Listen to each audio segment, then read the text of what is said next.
Hi guys, I am Divyan from IGCSE on fingertips, and today we are going to revise the AS physics. We are going to do some topics that should be important for your exams. This is an exam oriented video, so this will be a shorter version of topics, and then we will do some questions that are relevant to the topics. Let's quickly get started. So first topic is units, measurements and uncertainty. So in physics the most important thing is measurement, right? We must know that what units to use, we must know what we are measuring, what we are calculating, and what is the uncertainty of our measurement, right? The accuracy of our instrument, how precise it is. We can increase precision by doing the experiment more times, but accuracy will depend on your measurement itself. We have base units. Kilogram is for mass, meter is for length, second is for time, and ampere for current. Then there can be errors in your measurement, right? These errors may be random errors or they may be systematic errors. Random error is an error that arises due to mistake in reading, mistake in performing the experiment. But a systematic error is an error that comes out due to mistake in some methodology or some problem in your instrument, like zero error, right? Your instrument does not show zero when nothing is connected to it. Then significant figures, how many significant figures to use, that is a part of accuracy. More significant figures means more accurate answer, but it cannot be accurate than your question itself. So we will have a look at our questions whenever we are deciding the number of significant figures. But a good thing here is that the mark scheme says that if examiner is able to get the same answer as the student has stated by rounding off to the significant figures required, you will score full marks. So let's say your answer is 4.32 and the mark scheme says 4.3. If here your examiner is able to, in this example he will be able to get 4.3 from 4.32, in that case your answer is considered fully correct. Then how to find out uncertainty? We'll look at this more in questions, but basically it says that delta A by A. So uncertainty will only increase, right? So percentage uncertainty in your required value is addition of uncertainty of all the values that it's depend on. So uncertainty of volume will depend on 3 times the uncertainty of your length. Uncertainty of density will depend on uncertainty of your measuring mass and uncertainty of your measuring volume. Now uncertainty is basically how precise your measurement is, in how small range your values are when you repeat that experiment, right? So let's do a question for that. We have the rate flow q of a liquid along a narrow pipe of length L and radius R is given by q is equal to alpha R raised to power 4 into L, where alpha is a constant. Q should be in meter cube per second, right? It should be volume per second. R should be in meter and L should be, sorry, R is radius and L is length. So this should be meters raised to power 4 and should be meter. An experiment is carried out to determine the value of alpha. The data from the experiment are shown in table 1.1. Use the information to show that the SI base unit of alpha is per second. So they are saying that you have q is equal to alpha R raised to power 4 upon t, right? So if I want to make alpha the subject of my equation, I will write qt upon R raised to power 4. Q is in meter cube per second. If you don't know it, if it is in meter cube per second, then generally question already mentions that for you, right? Value in meter cube per second. Time, I think t is, no, it's not t, sorry, I made a mistake here, it is L. So here it should be L and multiplied by L is in meter, multiplied by 1 by m raised to power 4 should be the unit of alpha. 4 1 plus 3 4, so 1 by second, and hence alpha is second raised to power minus 1. See, make sure you write in negative powers, you don't write in numerator and denominator for these kind of answers, right? Although it means the same, it is better to write in second raised to power minus 1. Show that the percentage uncertainty in alpha is 15. So alpha was equal to Q into L R raised to power 4. So delta alpha by alpha into 100, which is the uncertainty in alpha, is equal to delta Q by Q into 100 plus delta L by L into 100 plus 4 times of delta R by R into 100. Right now, why did I multiply it 4? Because R is raised to power 4, so uncertainty increases 4 times or 4 folds, right?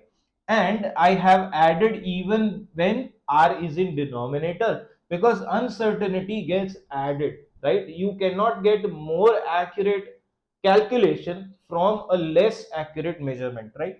That is the logic. So cancelling 100 all the sides, I have delta alpha by alpha should be equal to delta Q by Q plus delta L by L plus delta R by R into 4. Now, if you notice, it has already been given that delta Q by Q is 3%, right? Or delta Q by Q into 100 is 3%. Delta R by R is 2. So 2 into 4. And delta L by L is 4. So this will give you 3 plus 4, 7. 7 plus 8 is 15. So the uncertainty in your alpha is 15%, which is the required question. Then the question says calculate alpha with its absolute uncertainty. Give your answer to an appropriate number of significant figures. So delta alpha by alpha is equal to 15 upon 100, right? It is percent. Now I want to find delta alpha, that should be equal to 15 upon 100 multiplied by the value of alpha. Here alpha should be equal to QL upon R raised to power 4. So what is Q? Q you have 2.72 multiplied by L.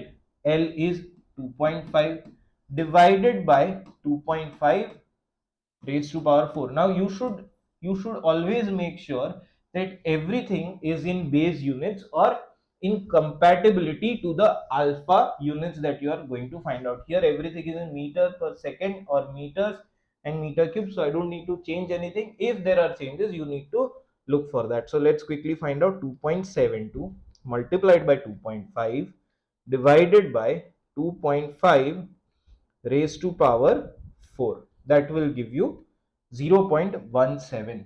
So delta alpha, sorry, alpha is equal to 0.1748, right? That is the exact answer I'm getting. Delta alpha is 0.15 into this thing, so 0.15 multiplied, I get 0.026. So delta alpha I find 0.026112. Now they are saying that round it off to proper significant figures. So here if you see, it's a dot b into 10 to the power minus c. So what can I write? I can write up, they are already going up to minus 8. So I will write 1.7 into 10 to the power minus 1, right?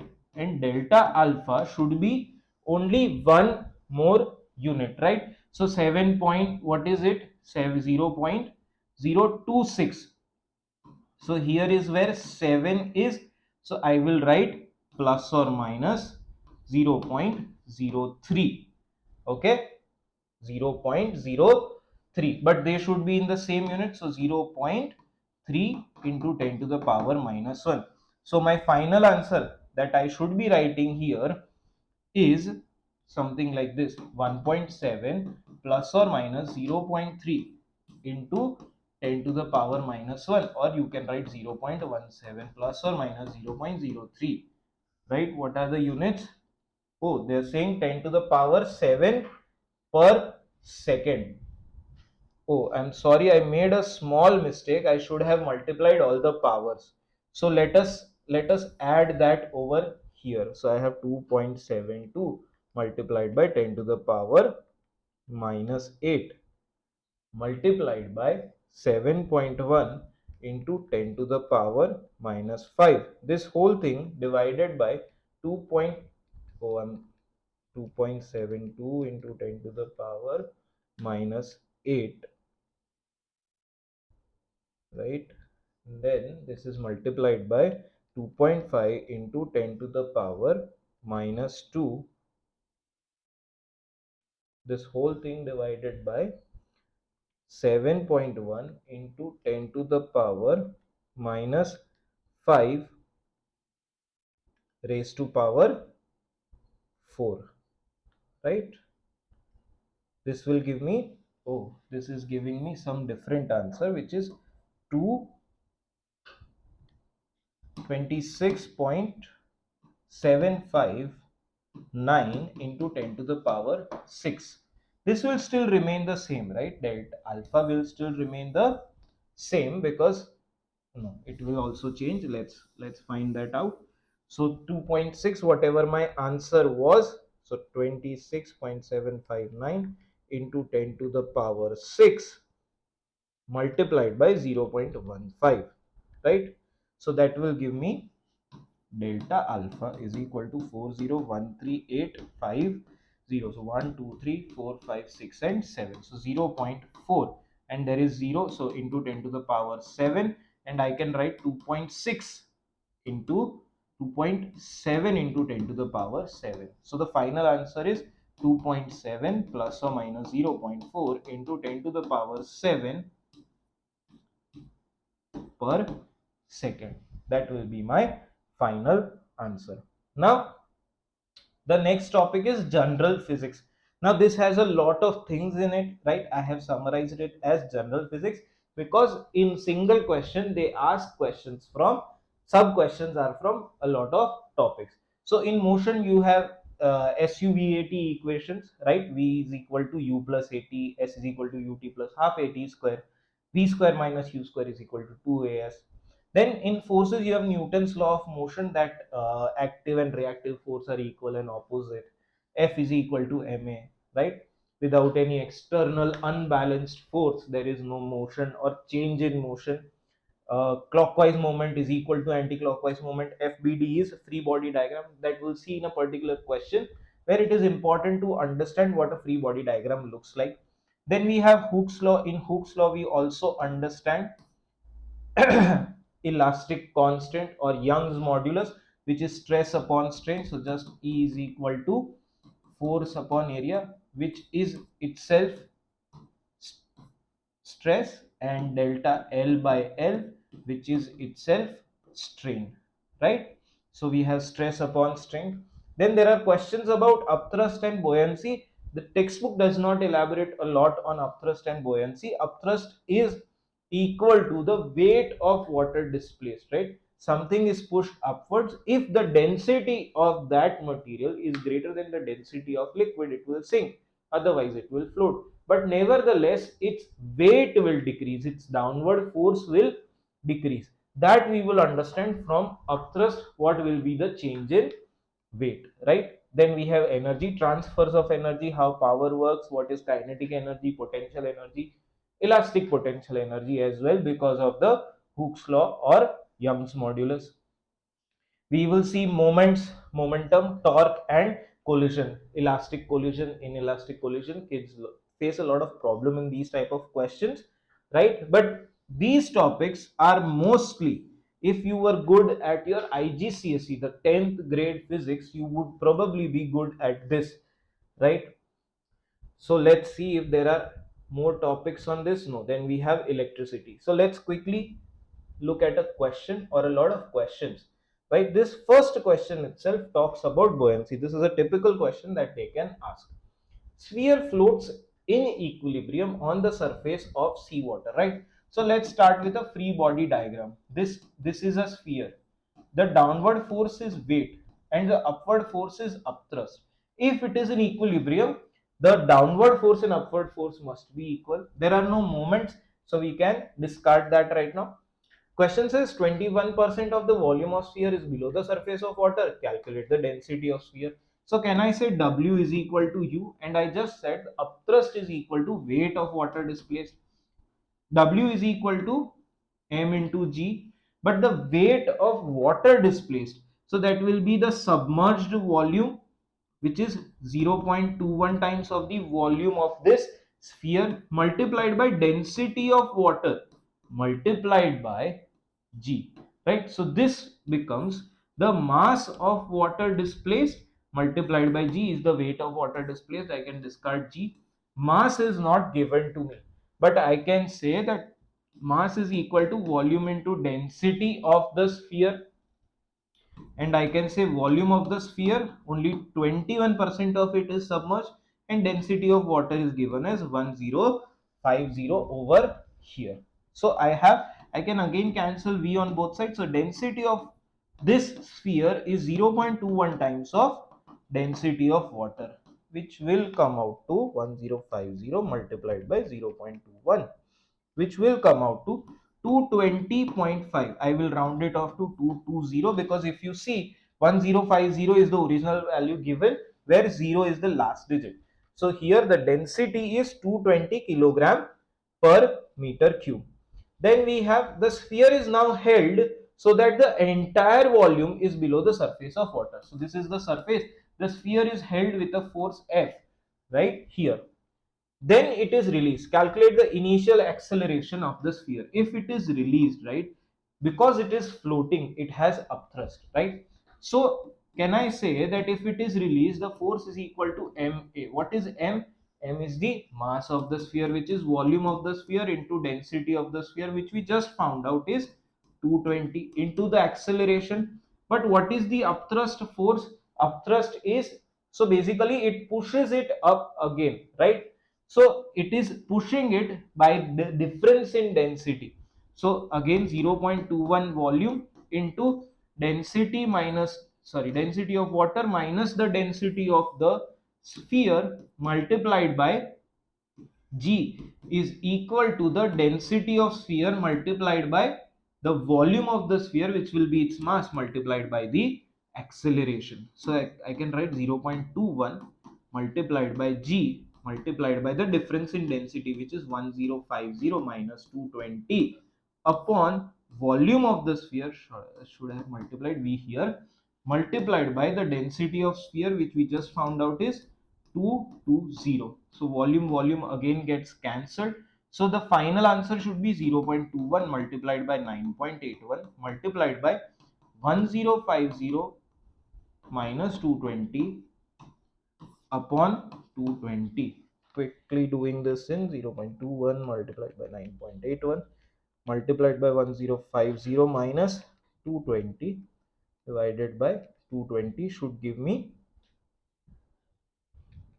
just a second, 0.2199.81 multiplied by 1050 minus 220 divided by 220. This is giving me 7.77. The acceleration should be much greater than this. Okay. Oh, I'm sorry, I made a small mistake again. Okay, so because the sphere is held below this, right, so the upthrust increases, that is why it's going up again, which should mean that this 0.21 should not exist, it should just be this. So this 7.7 multiplied by 0.21 should give me, oh, divided by 0.21, or I'll do the multiplication again, 9.81 multiplied by 1050 minus 220 divided by 220 should give me 37.01. So the final answer here is 37.01 meters per second, but because I have 10, so I'll write 37 meters per second, right? 1050 and 220, so my actual answer will be 37 meters per second. That is how it rises up. That is what acceleration it gains when the force is removed that was holding it down. Sphere accelerates upwards but remains entirely below the surface of water. State and explain what happens to the acceleration of the sphere as the velocity begins to increase. Now, because it is inside water, it will have some viscous force, it will have some resistance, it will have some drag, right? So what will happen if this is the sphere, this is its weight downward, this is the upthrust force, right? As it starts to go up, right, the upthrust is taking it up with an acceleration of 37 meters per second. but as its velocity goes on increasing, so does the drag force. So the acceleration starts decreasing. So what I'll write? Due to viscous force, as the velocity increases, the drag force increases and the acceleration decreases. That is the 3-point answer. Then we have state the principle of conservation of momentum, that momentum before the collision and after the collision should be equal, or momentum before the collision is equal to momentum after the collision, right? Then we have this question we will again see in nuclear physics, right? Remember this question, I'll explain it again in nuclear physics why this is important. A firework is initially stationary. It explodes into three fragments, A, B and C, that move in a horizontal plane as shown. So this is 2D. It's like they're moving on the floor. They're not going in a 3D plane. Fragment A has a mass of 3m and moves away from the explosion at a speed of 4 meters per second. So 3m into 4 meters per second. And fragment B has a mass of 2m and it moves with a velocity of 6 meters per second. And there is a third fragment which moves at an angle theta, right? This is the angle theta. It moves with m mass and v velocity. Calculate the angle theta. Okay, how do we calculate? See, first can I say that before the explosion, the moment of the system was zero. Momentum of the system was zero. So after the collision, momentum should still be zero. So the component of this momentum being a vector quantity, the component of momentum c in this direction should be m into v, because this is the nearer side. I will write cos theta here, and on this side it should be m into v into sine theta. Now naturally, if the conservation of momentum question or law applies, then mv sine theta should be equal to 3, or let's write 12, and mv cos theta should be equal to 12, right? 6 2s are 12, 4 3s are 12. Or from here, because there are three things that I don't know mass, I don't know velocity, I don't know theta. So if I take ratio, at least mass and velocity can be cancelled out. 12 and 12 is 1. So can I write tan theta is equal to 1 and theta is equal to 45 degree, right? Tan is 1 at 45 degree. So we found out that theta is 45 degree. Then they are asking us to find the speed v, right? So let's see what can we do here. Or let's zoom it out like this. Okay, so how can I now find out the v? Can I say that mv sine theta should be equal to 12? I already know, oh, 3, 12m and m. So 12m. So m and m can be cancelled out. V is equal to 12 upon sine 45, because I found out that theta is 45. So 12 divided by sine 45 is equal to 12 root 2, or 16.97. I will write it as 17 meters per second. Okay. So the velocity v is 17 meters per second. The firework in B contains a chemical that has a mass of 5 gram, okay, and the chemical energy per unit mass is 700 joules per kg, okay. When the firework explode, all of the chemical energy is transferred to kinetic energy of fragments A, B and C, so that the total chemical energy in firework is 3.5 joules. See, if 1 kg of firework has 700 joules of energy, 5 gram has how much? So 700 upon 1000, because they should be in same units, multiplied by 5. So this gives me 35 by 10, or 3.5 joules of energy that the fragments can have in total. Then calculate the mass m. So now it becomes a little simpler. I can say that, see, if we look at all the masses, right, let's have a look at all the masses. So the total kinetic energy should be conserved, right, which is why we are doing all of these topics together. So let's say that 2m, this or let's write it as half into 2m into 6 square plus half into 3m into 4 square plus half into m. And what is the velocity? 17 square should be equal to 3.5. So I will take half m as common. I can write it as 2 into 6 square plus 3 into 4 square plus 17 square, right? So 2 into 6 square plus 3 into 4 square, 3 into 4 square plus 17 square should be equal to 409. So here we have half m 4 into 409 is equal to 3.5. So I have, yes, I'm going correct. M is equal to 3.5 into 2 upon 409. So 3.5 into 2 divided by 409 will give me 0.017 kg, or I can write it as, so it's double one, right? So or I can write it as 1 2 and 3 17 gram. Okay, I can write it as 17 gram. They want in kg, write 0.177, sorry, 0.017. Then we have a question about springs.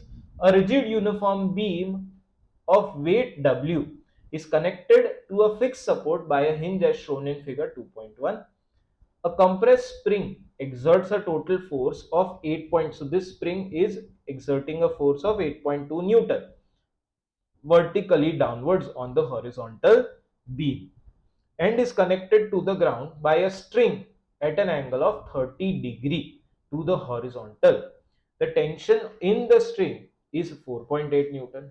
Distances along the beam are shown in figure 2.1. So this is 0.5, 0.1, 0.2, 0.4. Show that the vertical component of tension on the string is 2.4. Here we will use the law that if it is in equilibrium, the upward force should be equal to downward force. So what is the upward force here? The upward force is spring 8.2 Newton. What are the downward forces? W, there is 0.30, and 4.8 into sine 30, right? These are the downward forces. So can I write 8.2 is equal to W plus 0.30 plus 4.8 into sine 30. This should give me the value of W. First, let's find 4.8 into sine 30 is equal to 2.4. 2.4 plus 0.30 plus W is equal to 8.2. Rather, I'll write W is equal to 8.2 minus 0.30 minus 2.4, which is equal to 5.5. Okay, vertical component. Oh, sorry, I calculate. They are asking us to show just this, that the vertical component of the string is 2.4. I'm sorry, I calculated further. By taking moments about the hinge, determine weight of W of the beam.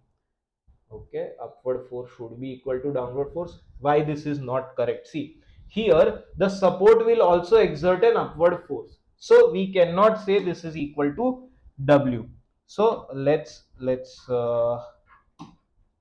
start this again. So let's take moments. Okay, we have, this is 2.4 multiplied by 0.5, 0.6, 0.7, 0.8, 0.8 and 4, 1.2 meter, right? The downward force of this is 0.3 multiplied by 2 plus 1 3, 3 plus 5 8, so 0.8 meter. And then W weight, we have W, which is equal to W, we have we, no, we want to find W multiplied by 0.6, and the upward force from the spring is 8.2 multiplied by 0.5. So clockwise moment is equal to anti-clockwise moment, so 8.2. Because I'm taking moments at the hinge, I don't need to worry about what moment does fixed support give, right? Because distance is 0, the moment provided by fixed support is 0, and therefore I can do this.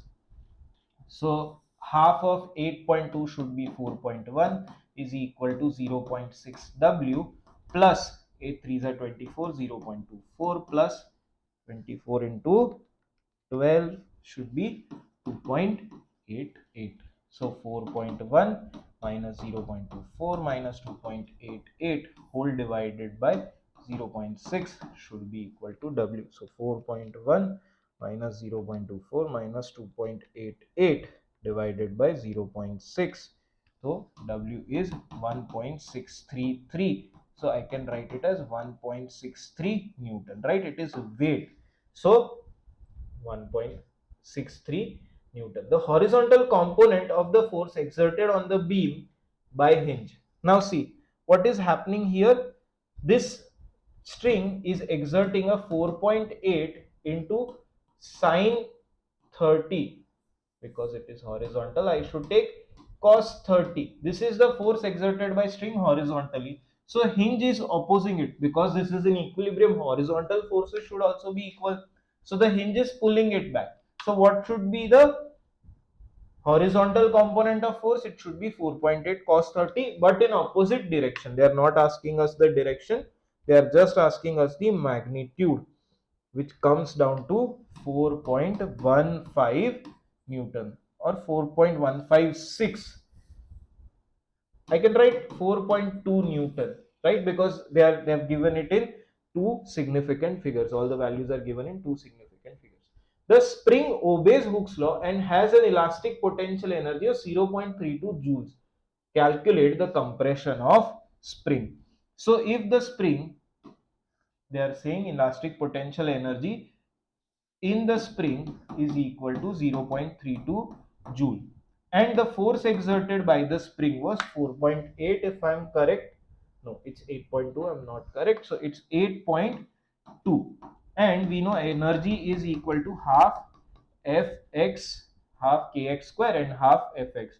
So 0.32 should be equal to half of the force exerted multiplied by the compression. So 0.32 multiplied by 2 upon 8.2 should be equal to the compression in meter.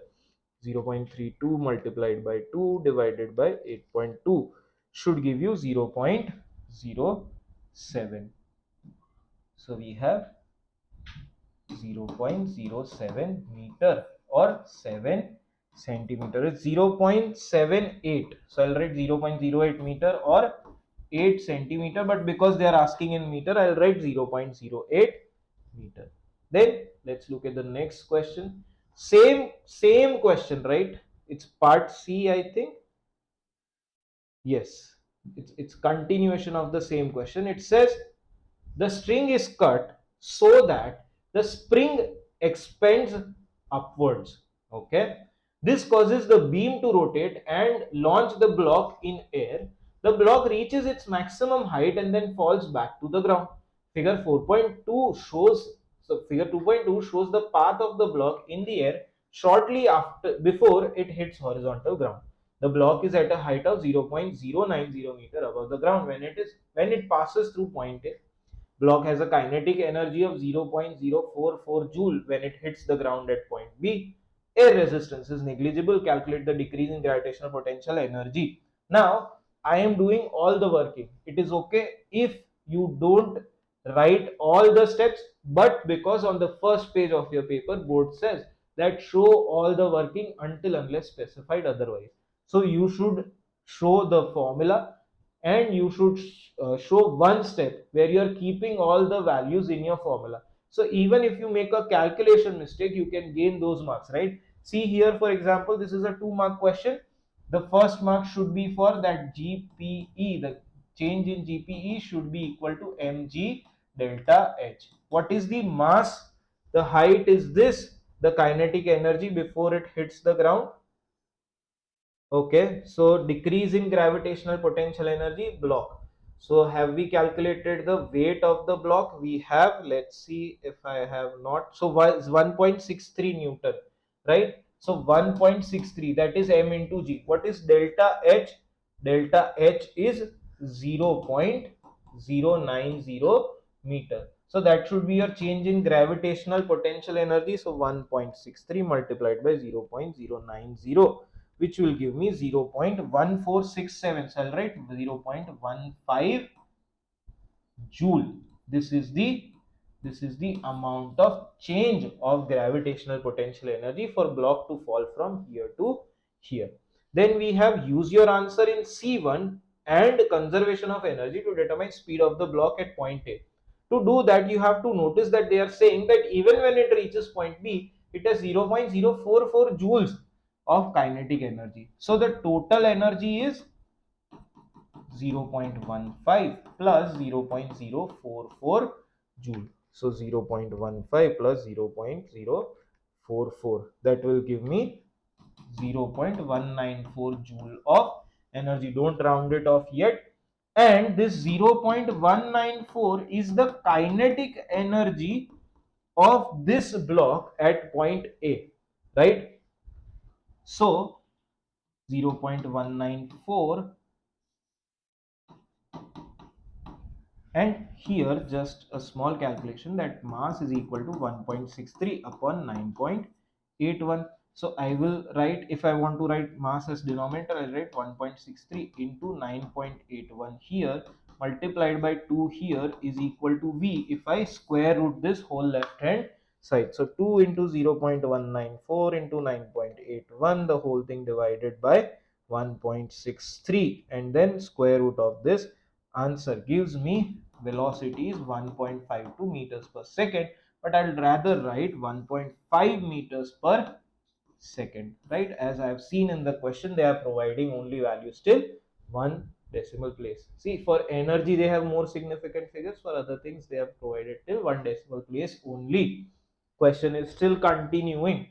By reference to the force on the block, explain why the horizontal component of the velocity of the block remains constant as it moves from A to B. Because there is no air resistance, there is no opposing force to the horizontal motion. The block passes through point A at time Ta and arrives at point B at time Tb. On figure 2.3, sketch a graph to show the variation of magnitude of vertical component of the velocity of block from A to B. Numerical values of Vy are not required. Now this is a trick question. They have just asked you to calculate the velocity. So you would imagine because it is falling down, the velocity will change. But just before this question, they have asked you why the horizontal component remains unchanged. So this is a hint. You should draw horizontal line above 0 at any point you like, right? Why? Because the horizontal component of the velocity remains unchanged. Just a second. Magnitude of vertical component of velocity they are asking. So vertical component of velocity was non-zero because this is vertical component. So I will draw something like this, right? Something like this, because the velocity is changing. Don't draw this part, guys. Start from here, right? A non-zero value increasing at point TB. Let's look at the next question. What do we have here? Then we have another question. It says figure 4.2 shows the variation of total pressure inside the liquid at depth x below the surface. Determine the density of liquid. Now you would imagine, guys, you would generally imagine that I can, because the formula says P is equal to rho gh or dgh, I can simply take any value of pressure and any value of height and I can find the density. Don't do that, because it is given as variation. You have to take delta P is equal to rho g delta h, right? So delta P upon delta h into g is your density. Now delta P by delta h is actually the gradient of this particular graph. So delta P goes from, or goes to 9.66 from 9.60. Delta H goes from 8, goes to 8 from 0, but it is in centimeter. I must convert it into meter. So 10 to the power minus 2 multiplied by 1.91 should be equal to your density. So 9.66 multiplied by 9.60 divided by 0.08 and then divided by 0.9, sorry, divided by 9.81 should give you your density. Am I making some mistake here? Yes, This is 10 to the power 4, which is why my density value is so low. So again, 9.66 minus 9.60 multiplied by 10 to the power 4 divided by 0.08 divided by 9.81. So my density comes down to 764.52 or 765 kg per meter cube. If I had not done this and this, my answer would be definitely different. So take care of that. Then same question, next part. A solid cylinder is held stationary by a wire so that the base of the cylinder is level with the surface of liquid as shown in figure 4.3. Wire is shown, cross sectional area is there, height of the cylinder is there, and surface of the liquid. The cylinder has length and area and tension in wire is given. Cylinder is now lowered and held stationary by the wire so that the top of the cylinder is level with the surface of liquid. So it's held like this. Calculate the new tension in wire C. This is weight and this is upthrust, right? Free body diagram. Tension is equal to weight because it is getting lowered without any external forces. So density is greater, weight minus upthrust. What is weight of this cylinder? I have no idea, right? But I can find out the upthrust and I know the tension, right? So what is this basically? Without finding weight, can I say that tension is equal to, I can take weight as 0.53, right? It is just held above the surface of liquid, but the change in tension, is equal to upthrust, right? So let's just simply write this, that first let's find upthrust when this is submerged in water, which is equal to weight of water or weight of liquid displaced. Weight of liquid displaced is density of water multiplied by the density. Do we have the density of liquid? Yes, we just found out the density of liquid in previous question. So density of liquid multiplied by the volume of the object multiplied by g.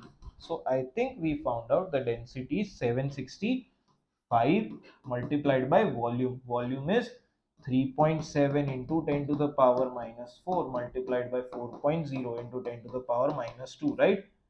Base area into length multiplied by 9.81. So this is 765 multiplied by 3.7 multiplied by 4.0 multiplied by 10 to the power minus 6 and multiplied by 9.81. This will give me 0.111. So I'll write 0.11 Newton is the upthrust. So if this force which was making this whole cylinder hang was 0.53 Newton, right? So downward force is 0.53 Newton, tension is therefore 0.53 Newton. But now upthrust is decreasing that force by 0.11. So what will be the new tension? The new tension will be 0.53 minus 0.11. So this will give me 0.42 Newton. That is my new upthrust. Okay, assuming 0.53 Newton is the weight of the cylinder. Even if it is not, that is the change in upthrust. Now again we have a very good question that says a motor uses a wire to raise a block as illustrated in figure 2.1. The base of the block takes a time of 0.49 seconds to move vertically upwards from level X to level Y at a constant speed of 0.64. So for this region, speed is constant, forces are in equilibrium. During this time, the wire has a strain of 0.0012. So delta L by L is 0.0012. The wire is made of metal of Young modulus given and has a uniform cross section. The block has a weight of 1.4 into 10 to the power 4 Newton. Assume that the weight of wire is negligible. Calculate the cross sectional area of the wire. So we'll use Young's modulus is equal to stress upon strain. They have already given the value of strain and Young's modulus. So I'll assume that here, I'll add that here. So this upon 0.0012. So my stress is equal to this into 0.0012 and this can be written as F upon A. Okay, so they are asking you to find this area, and they have given the weight of the block, that is the force. So can I write it down here? 1.4 into 10 to the power 4 upon A, or A is equal to 1.4 into 10 to the power 4, and I will look for units. Yes, all units are proper, into 0.0012, adding 1.4 into 10 to the power 4 divided by 2.2 into 10 to the power 11 multiplied by 0.0012. This will give me the area. So area is 5.3 into, because it's 30, I'll write minus 5 power meter square. Okay, so this is the area, cross section area of the wire. The increase in gravitational potential energy of the block for the movement of its base from x to y. So again, delta GPE is equal to mg delta h. Mg is given as 1.4 into 10 to the power 4, right? And height, what is the change in height, how much it climbs? Okay, that is not given, but it travels at a constant speed for 0.49 seconds. So I will write 0.64, right? Because we have velocity is equal to distance upon time, distance is equal to velocity upon time, or speed into time. So this is my speed into time is 0.49. I have 0.64 multiplied by 0.49 multiplied by 1.4 into 10 to the power 4. So this gives me 4390.4 joules. So I'll write 4400 joule, right? 4400, I think should be, yes, two decimal places everywhere. So that should be my answer. Then we have the motor has efficiency of 56%. Calculate the input power of the motor as the base of the block moves from x to y. So efficiency is output upon input into 100, which is given as 56%. So output I don't know, or do I?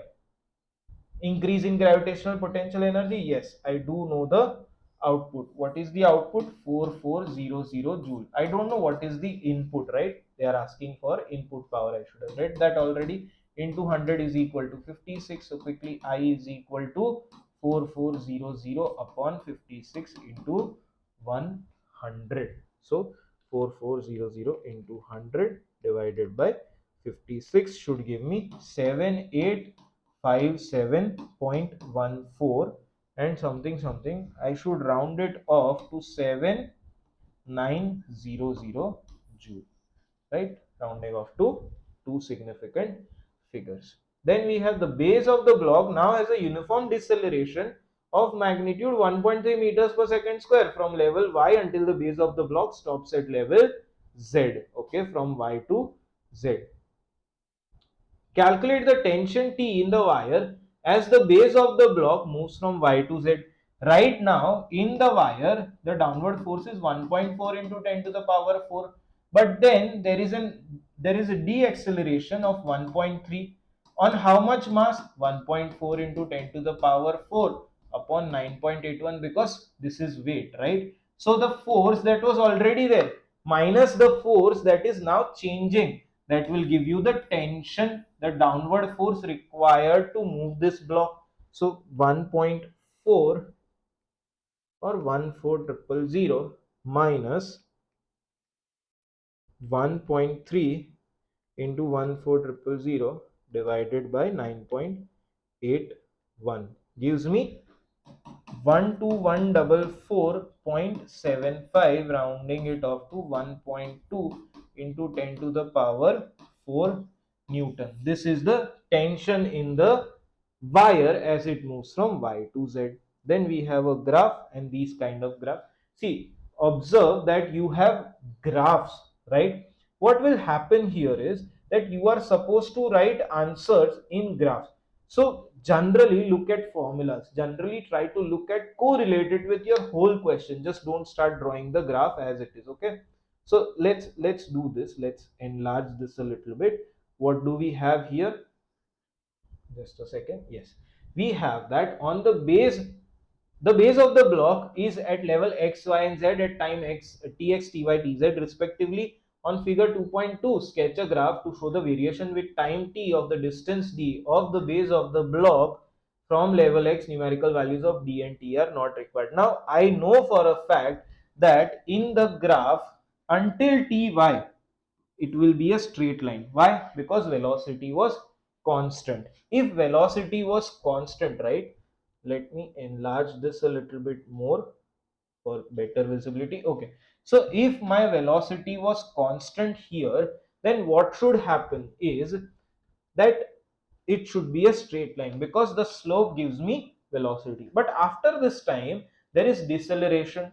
So there should be a negative or decreasing slope like this. So something like this should be correct answer, right? The slope will depend on what values you've already seen in your question. So please take care of that. Let's see what is the next question. State principle of moments. We have already answered that. Moving on, we have a hollow plastic sphere is attached to one end of the bar. The sphere is partially submerged in water and the bar is attached to a fixed vertical support P as shown.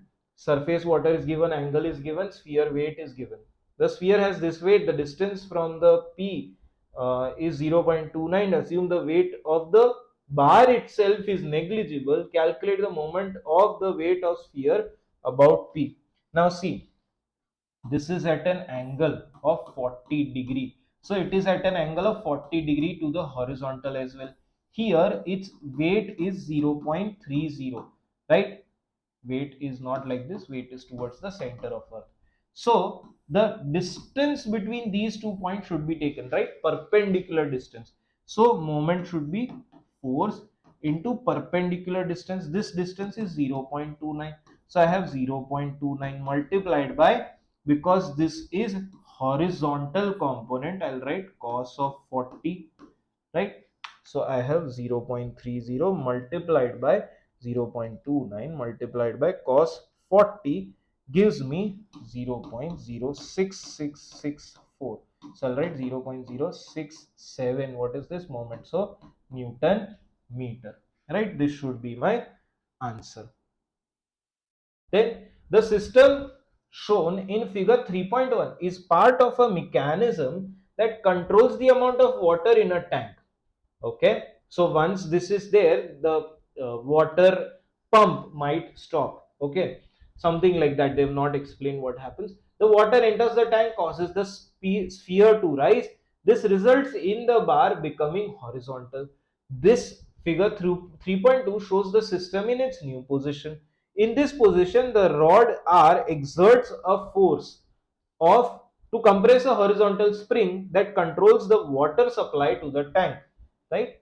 R is positioned at a perpendicular distance of 0.017 meter above P. The variation of the force F applied to the spring with compression X of the spring is shown in figure 3.3. Okay, obeying Hooke's law in this region, use figure 3.3 to calculate the spring constant K of the spring.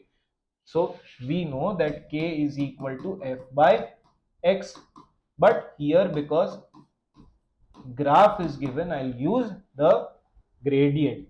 So this goes from 0 to 20 and 25. So it is 10 units. So 0.5 as 1. So 20.5, 21, 20. So it is at 21. 21 minus 0 upon in millimeter 10. So 10 into 10 to the power minus 3. I need to convert it to meter, right? So I have 21 divided by 10 into 10 to the power minus 3, which will give me 2100 Newton per meter, right? I need 2100 newtons of force to compress this spring by 1 meter. So that is the value of K here. At the position shown in figure 3.2, the system is stationary and in equilibrium. So clockwise movement, is equal to anticlockwise moment. The radius of sphere is 0.0480 meter and 26% of the volume of sphere is submerged. The density of water is 1 into 10 to the power 3 kg per meter cube, so that the upthrust on the sphere is 1.18 Newton. Now, upthrust is equal to weight of water displaced. So it is volume, how much of it?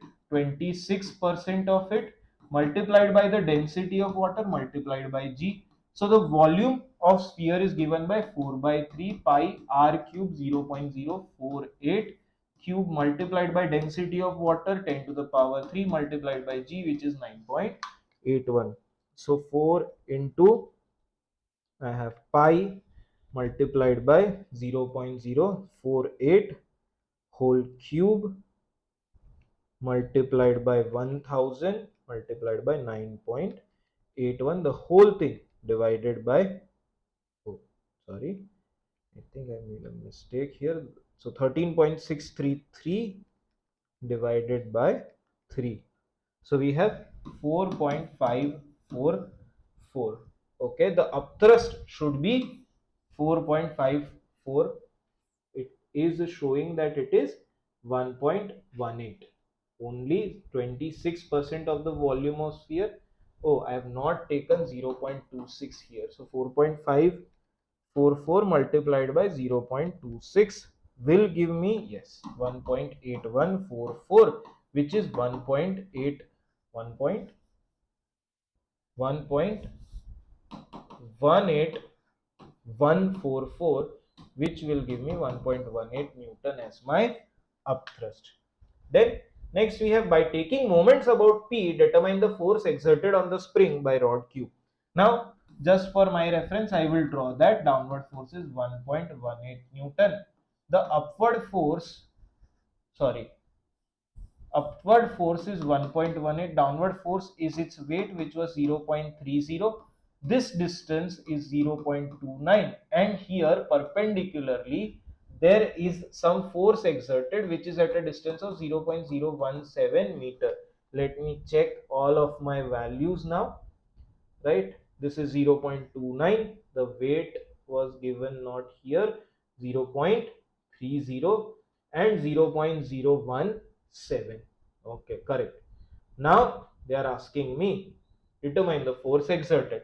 So I can write 1.18 minus 0.30 into 0.29 should be equal to 0.017 into the force F. So I can write 1.18 minus 0.30 multiplied by 0.29 divided by 0.017, which will give me force F is equal to 15.011, which is 15 Newton. So 15 Newton of force is exerted by the spring. Calculate the elastic potential energy of the compressed spring. Just one second, let me, okay, see, I just wanted to see that is it inside the elastic limit or not. It is obeying Hooke's law till 21 Newton. So I have calculated the elastic potential energy. So elastic potential energy is given by half kx square, but I don't have x, right? Do I have the compression of the spring? I don't, right? But I can find that out. Okay, what I can do, I can look at this graph that 15, it meets somewhere here, right? It meets somewhere here, so it is just before this point. So 6 and 8, the point in middle should be 7 and this should be 7.2. So I will take 7.1, right? It is just, if you, I hope you can see this, right? But it is just a little bit before 7.2, right? Not at 7.2. So what I'll do, I'll say that it is 7.1. I cannot be more accurate than that, right? Let's see. So that is 7.1 for me. Let's write this down here, that x is equal to 7.1 into 10 to the power minus 3 meter, and I have found out k is equal to, what did I find, just a second, I have found out k is equal to, not even here, did I even find out k, guys? Did we? Yes, we have found out K at this position up. It was even before up thrust. So it was 2100 Newton. So my K is 2100 Newton per meter. Let's make this larger now. Okay, so my half kx square or half fx, right? I already had f, I could have used that, but because k is constant, right, I would like to use k. So 2100 into x square, which is 7.1 into 10 to the power minus 3 square. So 7.1 into 10 to the power minus 3 answer square multiplied by 2100 divided by 2. So, sorry, 0.0529305. What is this elastic potential energy? So 0.05 joule. Let me once again check all of this. Half kx square, this was in mm. So I have 2100 divided by 2 multiplied by 7.1 into 10 to the power minus 3 square, right? 0.0529305. I'm getting the same answer. So 0.05 joule of the elastic potential energy is stored inside the spring. When the sphere moves from the position given in figure 3.1 to 3.2, upthrust on the sphere does work. Assume that resistive forces are negligible. Explain why work done by upthrust is not equal to the gain in potential energy. Acha, if they say that resistive forces are negligible, work done by upthrust is not equal to the gain in elastic potential energy. Okay. Mm, just a second. So it goes from here to that position because it is not compressing the spring from the start, right? If you see here, the spring is not attached here, it is at a perpendicular position, right? So it has to first touch the spring and then it starts compressing it. So the spring is not compressed from the start of motion should be your answer. Okay, then again let's go to the next question. Okay, let's make it a little bit larger. Most probably visibility is good. Okay, a steel ball is projected horizontally from the top of table as shown in figure 2.1.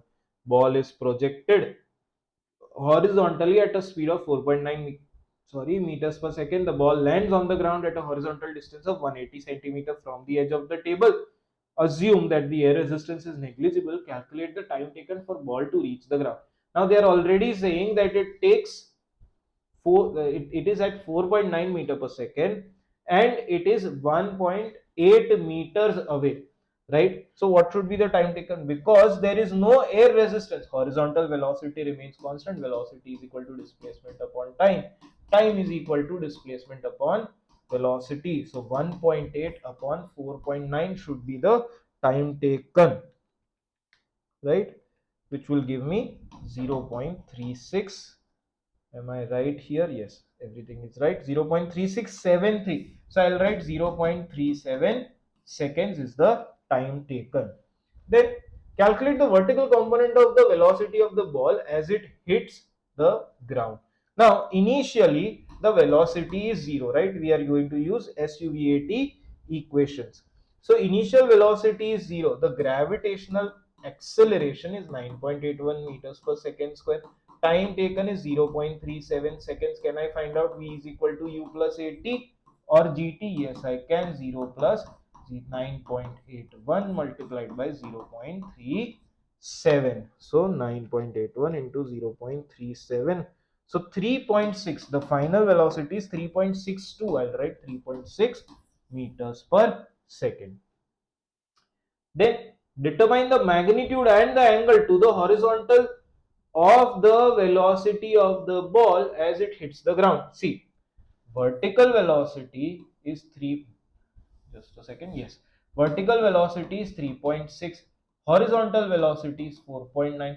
What is the resultant velocity? I'll find out using the Pythagoras theorem. So I have 4.9 square plus 3.6 square, and under root of this whole answer will give me 6.08. I'll write it as 6 meters per second. So this is my resultant velocity. The magnitude of velocity is 6.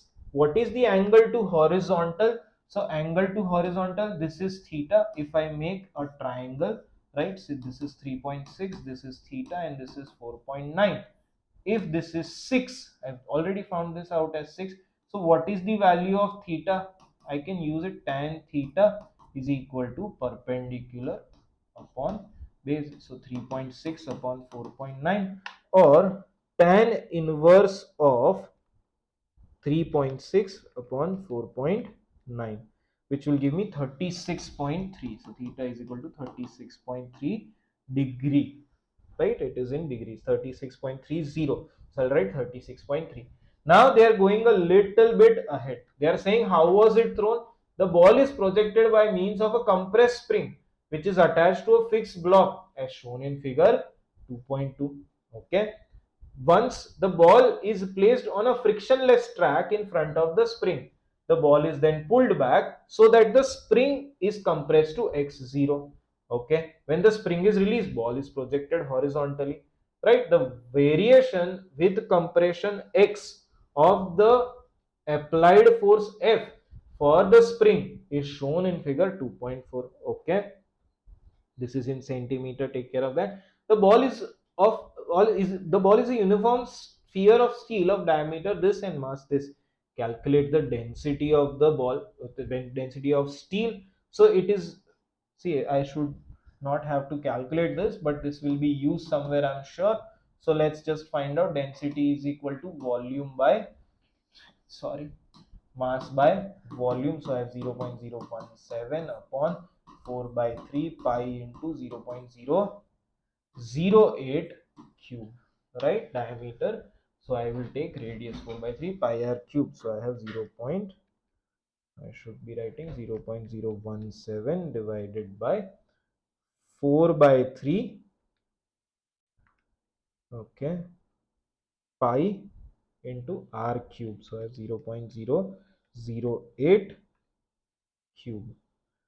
Okay, let's find out the answer for this. It says 7926.66. So I'll write 8000. Should I write 8000? No, I should write 7900 kg per meter cube. Okay. Then we have up to two significant figures. This is the answer. All of the elastic potential energy in the spring is converted to kinetic energy of the ball. The speed of the ball as it leaves is 4.9.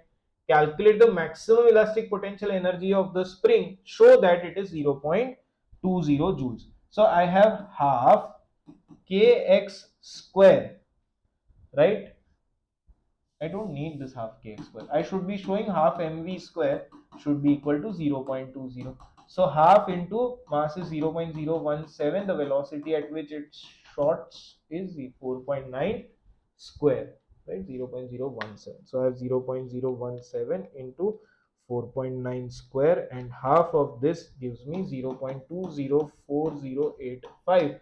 So round it off to 0.20 meters per, sorry, this is energy, so joule. Use figure 2.1 to determine the spring constant K of the spring. So what you will do, you will take the gradient of this whole graph. So it is from 6 point, should be 6.4, right? 6.4 minus 0 upon 10 minus 0 into 10 to the power minus 2. This is directly in Newton. So 6.4 divided by 0. Let's not do that, divided by 10 into 10 to the power minus 2. Okay, so what do we have? The answer is 64 Newton per meter. I will need 64 Newton to compress this spring by 1 meter. Is everything correct? Okay, 100, yes, everything is correct. Use your answer in B3 and the value given in B2 to determine the compression of the spring. We just found out that half kx square is equal to 0. Is it 0.2 or directly 2? No, 20, right? So half into 64 into x square is equal to 0.20. I should have x is equal to square root of 0.20 multiplied by 2 upon 64. So I have 0.20 multiplied by 2 divided by 64. Square root of this whole thing should give me 0.07 or 7 centimeter, 0.079. So I should write 0.08 or 8 centimeter again. Okay. Oh, determine the compression. Yes, this is the compression. It is x0 does not mean initial length of the spring. The steel ball is replaced by polystyrene ball of same diameter but of a much lower mass. Spring is given, compression x0 and then release. Air resistance is not negligible after it leaves the spring. Explain why this ball leaves the spring with a greater speed than that of the steel ball. Because lower mass but same energy, same elastic potential energy, lower mass, so higher velocity, right? If half kx square is equal to half mv square, and if m decreases, everything else remains constant on left hand side, velocity must increase, so it leaves with a higher speed. Why this ball takes a longer time to reach the ground than the steel ball? Because it is at a higher horizontal speed, travels a greater distance, faces air resistance, and therefore its acceleration is lesser than the acceleration for steel ball, and therefore takes longer time to reach. Then we have this question. See, this question I had gotten here just to make you understand this free body diagram. Okay, so in this question 1 we have free body diagram as part C. On the sphere in figure 1.1, draw 3 arrows to show the directions of weight W, upthrust U, and viscous force Fv. Label these arrows W, U, and Fv respectively. Now what you should do is W should be here, right? Now the question says constant velocity downwards. So U should be upthrust is obviously upwards, and your viscous force Fv should be upwards. Just make sure that the length of Fv and U should be, the total length of these two should be equal to the weight W of the sphere. Only then it can go at constant velocity. That was the purpose of this question for me here, so I'll skip this whole question.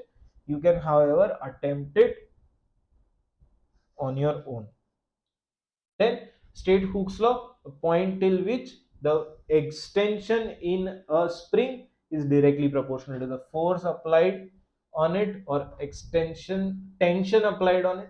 A spring is fixed at one end, compressive force F is applied to the other end. Variation of force with the compression X of the spring is given. Show that the elastic potential of the energy of the spring is 0.64 joule when its compression is 16 centimeter. It is inside this, so just find the area of this thing, right? Half into base into 10 to the power minus 2 into height, which is 8. Okay, so this is 8, 8 it's a 64 upon 100, which is 0.64 joule. Then the spring in B is used to project a toy car along a track from point X to Y. So there is a loop as illustrated. The spring is initially given. One thing you should always understand, no matter what kind of question is given, conservation of energy, spring constant, looking at units, all of these things are remaining constant. Although I am trying to explain different types of question, you may see another type of question in your boards. Okay, so please make sure that units are correct. Please make sure in buoyancy questions you looked at what is upthrust, what is the downward force. You always make a free body diagram. Okay, then we have again coming back to the question. So this is used to drive this car. Spring is initially given a compression of 16 centimeters, so it stores an energy of 0.64 joule. The car of mass 0.076 kg is held against one end of the spring. When the spring is released, it projects the car forward. The car leaves the spring at point X with kinetic energy that is equal to the initial kinetic energy of the compressed spring. The car follows the track around a vertical loop of radius 0.12 meter and then passes point Y. Assume friction and air resistance are negligible. Calculate the speed of the car at X. Now the speed of the car should be equal to mv square, should be equal to 0.64. They have just stated that the kinetic energy is equal to the energy in the spring, and what is the mass of car? 0.076. So half into 0.076 into v square is equal to 0.64. V square is equal to 0.64, or rather I'll write V is equal to square root of 0.64 into 2 upon 0.076. So I have 0.64 multiplied by 2 divided by 0.076. The square root of this whole thing will give me 4.103. So I'll write 4.1 meters per second is the velocity of the car at X. The kinetic energy of the car when it is at the top of the loop. Now see, the kinetic energy before it starts the loop is 0.064, right? And it loses potential energy in going up the loop. So what is the height of the loop? I'll find out. Potential energy is equal to mgh. The mass of the car is 0.076, g is 9.81, and the height of the loop is 0.24 meter, right? The height of the loop should be diameter of the loop. So 0.076 multiplied by 9.81 multiplied by 0.24 is 0.178. 0.1, this is something, I think I made some mistake. What is the speed of car? Okay, I've taken everything correct, I feel. So potential energy is greater than kinetic energy. Just let me check. 0.076 into 9.81 multiplied by 0.24. So this gives me 0.789. So this should be 0.18 joule of potential energy when it goes up. But the kinetic energy at the start of this situation is 0. Oh, this is where I made the mistake. It is 0.64. So the leftover kinetic energy is 0.64 minus 0.18. That should be equal to 0.64 minus 0.18, 0.46 joule. Okay. Then the speed of car at y. So half mv square is equal to 0.46. 0.4 square root of 0.46 into 2 upon 0.076, I believe. Yes. So I have square root of 0.46 into 2 upon 0.076. This will give me 3.4 meters per second. So it went from 1.4 to 3.4 meters per second. Ach, oh shit, sorry. We wasted time. I should have looked. What is the the speed of the car at y should be 4.1. Why? Because there is no friction or air resistance. Wasted some time. In practice, the resistive force due to friction and the air resistance acts on the car so that its kinetic energy at y is 0.23. Initially it is 0.64, reaches 0.23 later on, less than the kinetic energy. So not like this, it is 0.64 minus 0.23. See, word play. Then the kinetic energy at x. Determine the average resistive force acting on the car for its movement from x to y. So if 0.23 is wasted, that is wasted in the whole displacement, right? This is the work done against friction, against resistive forces.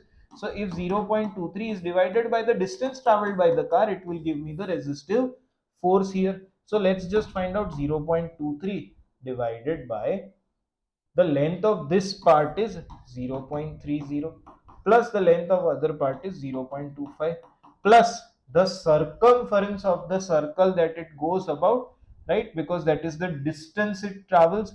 So that should be 2 into pi into r is 0.12, right? So that should give me the resistive force. I have 0.23 divided by 0.30 plus 0.25 plus 2, oh shit, sorry,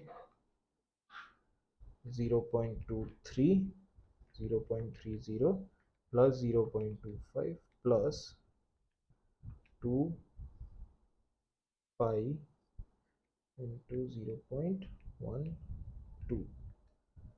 0.176 Newton is the resistive force. See, if by mistake I would have subtracted this, or by mistake if I would have taken 0.64, then I would get some other answer, right? I also need to remember that the work done wasted in doing work, so the energy wasted is the work done against this resistive force to find this out. Now, this is an interesting question we have. The question says a uniform metal bar initially unstretched has sides of length W, X and Y as shown in figure 3.1. The bar is now stretched by a tensile force F applied on the shaded ends. The changes in the lengths x and y are negligible. The bar now has a side of length x, y and z as shown in figure 3.2. Determine expressions in terms of sum or all of f, w, x, y and z for stress applied on the bar by tensile forces. Stress is force upon area. What is force? Force is given by F. On what area is this tensile force applied? XY. So the answer to first question is F upon XY. The strain on the bar due to tensile forces. What is strain? Strain is given by delta L by L. Your delta L is Z minus W, and your L, the length original, is W, sorry, not Z, it is W. So this is your answer to second question.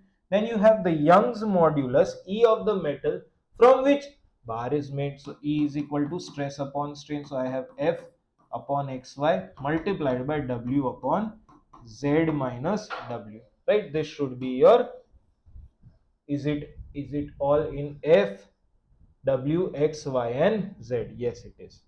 Then we have a copper wire is stretched by a tensile force that gradually increase from 0 to 280. The variation with the extension of tensile force is given. State the maximum tension of the force for which it obeys Hooke's law. So I think it obeys Hooke's law somewhere until here. Right? We don't have a scale in this, but I think the slope is pretty constant till here.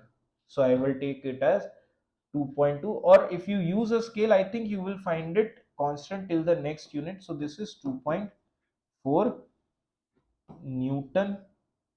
Oh, this is not 2.0. Oh, it is, just a second, let's erase all of this and let's look at this again. We should have looked at the extension. Acha, we were looking at extension only, so should have been 2.4 mm, simply 2.4 mm, and whatever the y-axis, that is the force. Then we have use figure 3.3 to determine the strain energy in the wire when the tensile force is 120. Let's do that. For 120, it should be between 80 and 160, right? So this is 120. For this is the line, right? This being 1 and each unit being 0.2, right? So 1.2 and 1.4. So use the strain when the, oh, I don't need all of this. See, this is 120, the vertical one. The horizontal is 1.4 into 10 to the power minus 3. So if I make a triangle, right, this triangle is actually like this, where this is 120 and this is 1.4 into 10 to the power minus 3. This is the strain energy, should be the area of the triangle, half into 1.4 into 10 to the power minus 3 into 120. Let us just once check. It is in Newton, there is no power to that. So I have 1.4 divided by 2 into 10 to the power minus 3 multiplied by 120. That gives me 0.084 joule of energy. The strain energy stored is 0.084. Explain why the work done in stretching the wire to an extension of 12 mm is not equal to the energy recovered when the tensile force is removed. Let's see what happens at 12 mm. Because there is a plastic deformation. What will happen as soon as I remove the force from here, it will directly go back like this. So this much energy was, and see, it will not even go to zero. So this much energy was wasted in permanently expanding this string, stretching this wire by so much length. So some energy is used in stretching it for plastic deformation, permanent deformation. So it will not release all of the energy back. Then we have finally a new topic. See what I have not included here. If you notice, I have not included moment questions a lot, right? Momentum questions a lot. There were, I think there was one question for each, but not a lot of questions, because these are the questions where kids generally get confused, right? In this elastic constant type question. So hopefully this will do, or you can visit a lot of worksheets or past papers for these kind of questions. If you have any doubts, you can ask me in the comment box. I'll try to reply as soon as I can. Now, okay, we were starting a new topic. The new topic that we have is electricity. In electricity, we have Kirchhoff's two laws. The first, see, both of these laws are conservation of energy and mass. The first law says that the total current coming into a junction is the total current going out of the junction, which makes sense. Mass cannot be created or destroyed. The second law is that the total potential drop in a circuit is the total EMF of the circuit. Energy can neither be created nor be destroyed. The energy provided by the battery is equal to energy lost being converted in different resistors, right? Then we have graph of conductors. We'll see that there are non-ohmic conductors. For ohmic conductors, you have graph between V and I. For non-ohmic conductors, like a light dependent resistor or a thermistor or a diode, we have graphs. So you have to look at them in your textbook. Then resistance and resistivity. So basic understanding. See, I'm already assuming that you have taken physics in your IGCSEs, right? So I'll not explain the Ohm's law. I'll not explain what is resistance. Basically, resistance depends on resistivity. Resistivity is a constant. Resistance can depend on length, cross-sectional area, temperature, but resistivity is constant for a given temperature, right? So resistance is given by resistivity into length of the conductor upon area of the conductor. Depending on this type of relationship, you have a lot of questions in your paper. So we'll discuss that, the relationship between length of the resistor and the resistance, the cross-sectional area, and changing both of them, right? Then we have I is equal to NAVE. But before that, a quick topic, quantization of charges. Minimum charge can be charged on an electron because electron is the fundamental charge carrier.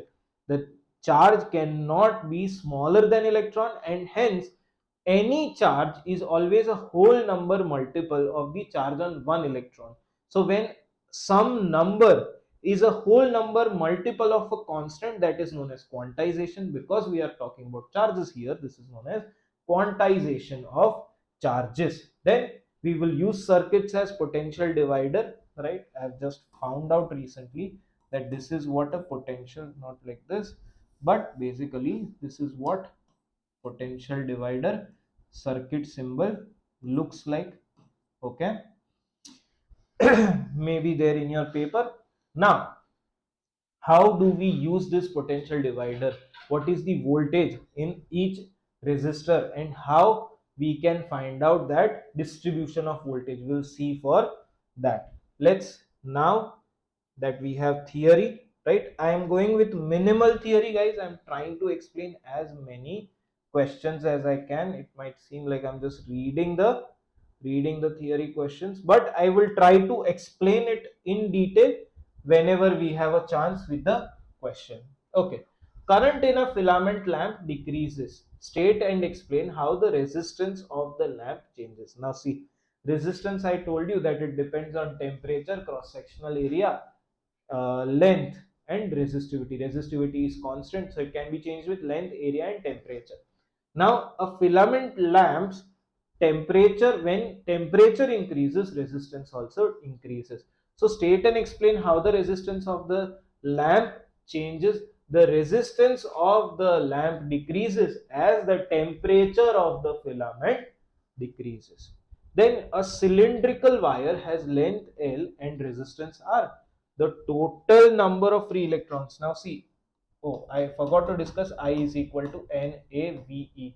This is the charge density, number of electrons in a unit volume of conductor charge carriers. A is the cross sectional area of conductor, V is velocity of each charge, and E is the charge on each electron. This is the current, right?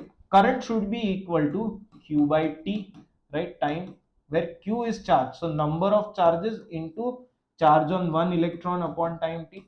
Number of charges is number of charges per unit volume, because I cannot find that how many charges are there in 1 meter cube of copper, but I can definitely say, or 5 meter cube of copper, but I can definitely say that these many charges per every meter cube of copper exist. So this is a easier number to express or find out. So n, and then because I am finding it out per unit volume, so a into L. What is L? The length of the conductor multiplied by e charge and upon time t. So you have n. A L by t should be the velocity of that charge into e. So I is given by this equation, NaVe. Then what do we have here? Determine expressions in terms of some or all of the symbols. I have not read this question. The cylindrical wire has length L, okay, resistance R. The total number of free electrons contained in the volume of the wire is N, okay. Each free electron has a charge E.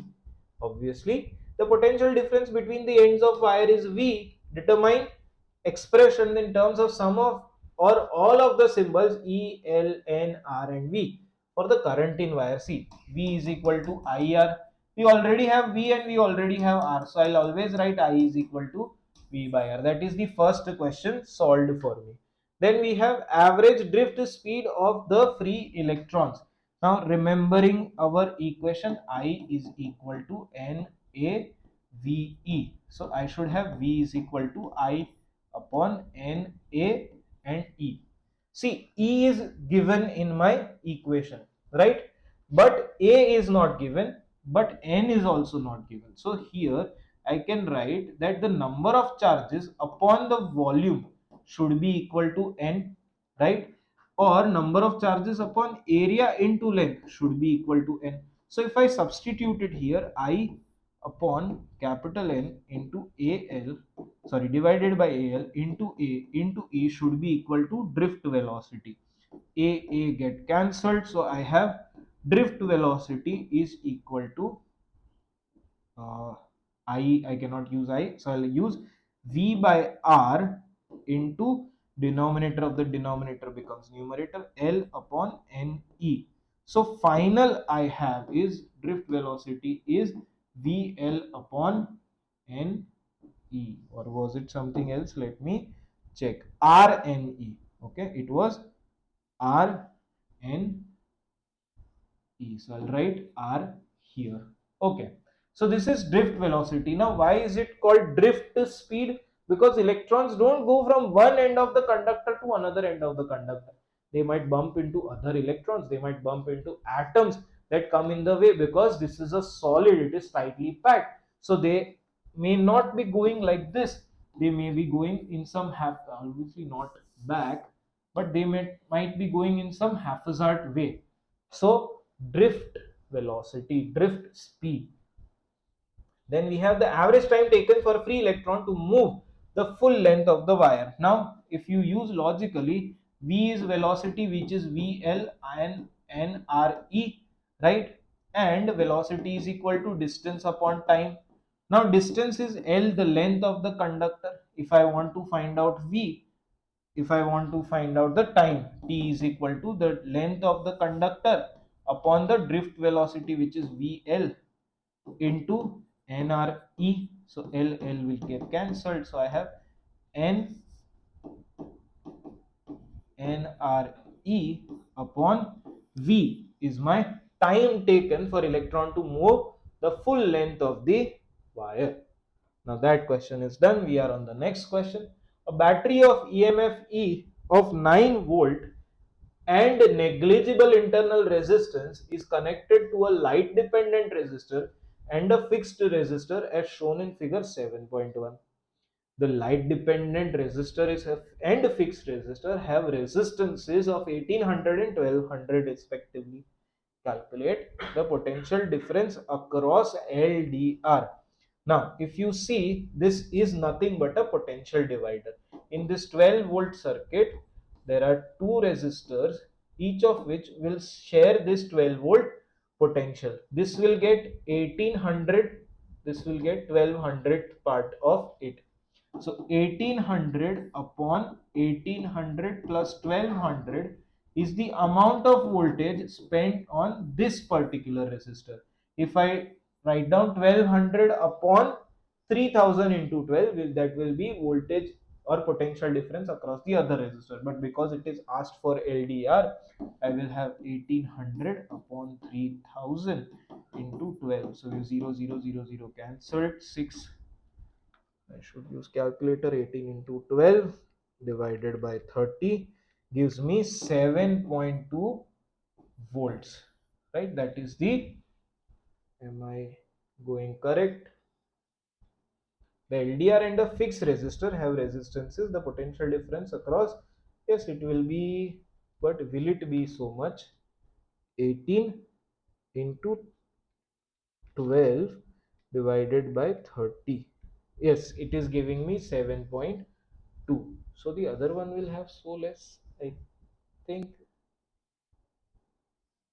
Just a second, guys. See, why I'm confused here is that I have 9. Oh, see, if I have 9 volts available, how can one of them can have 7.2 when the two values are so near to each other?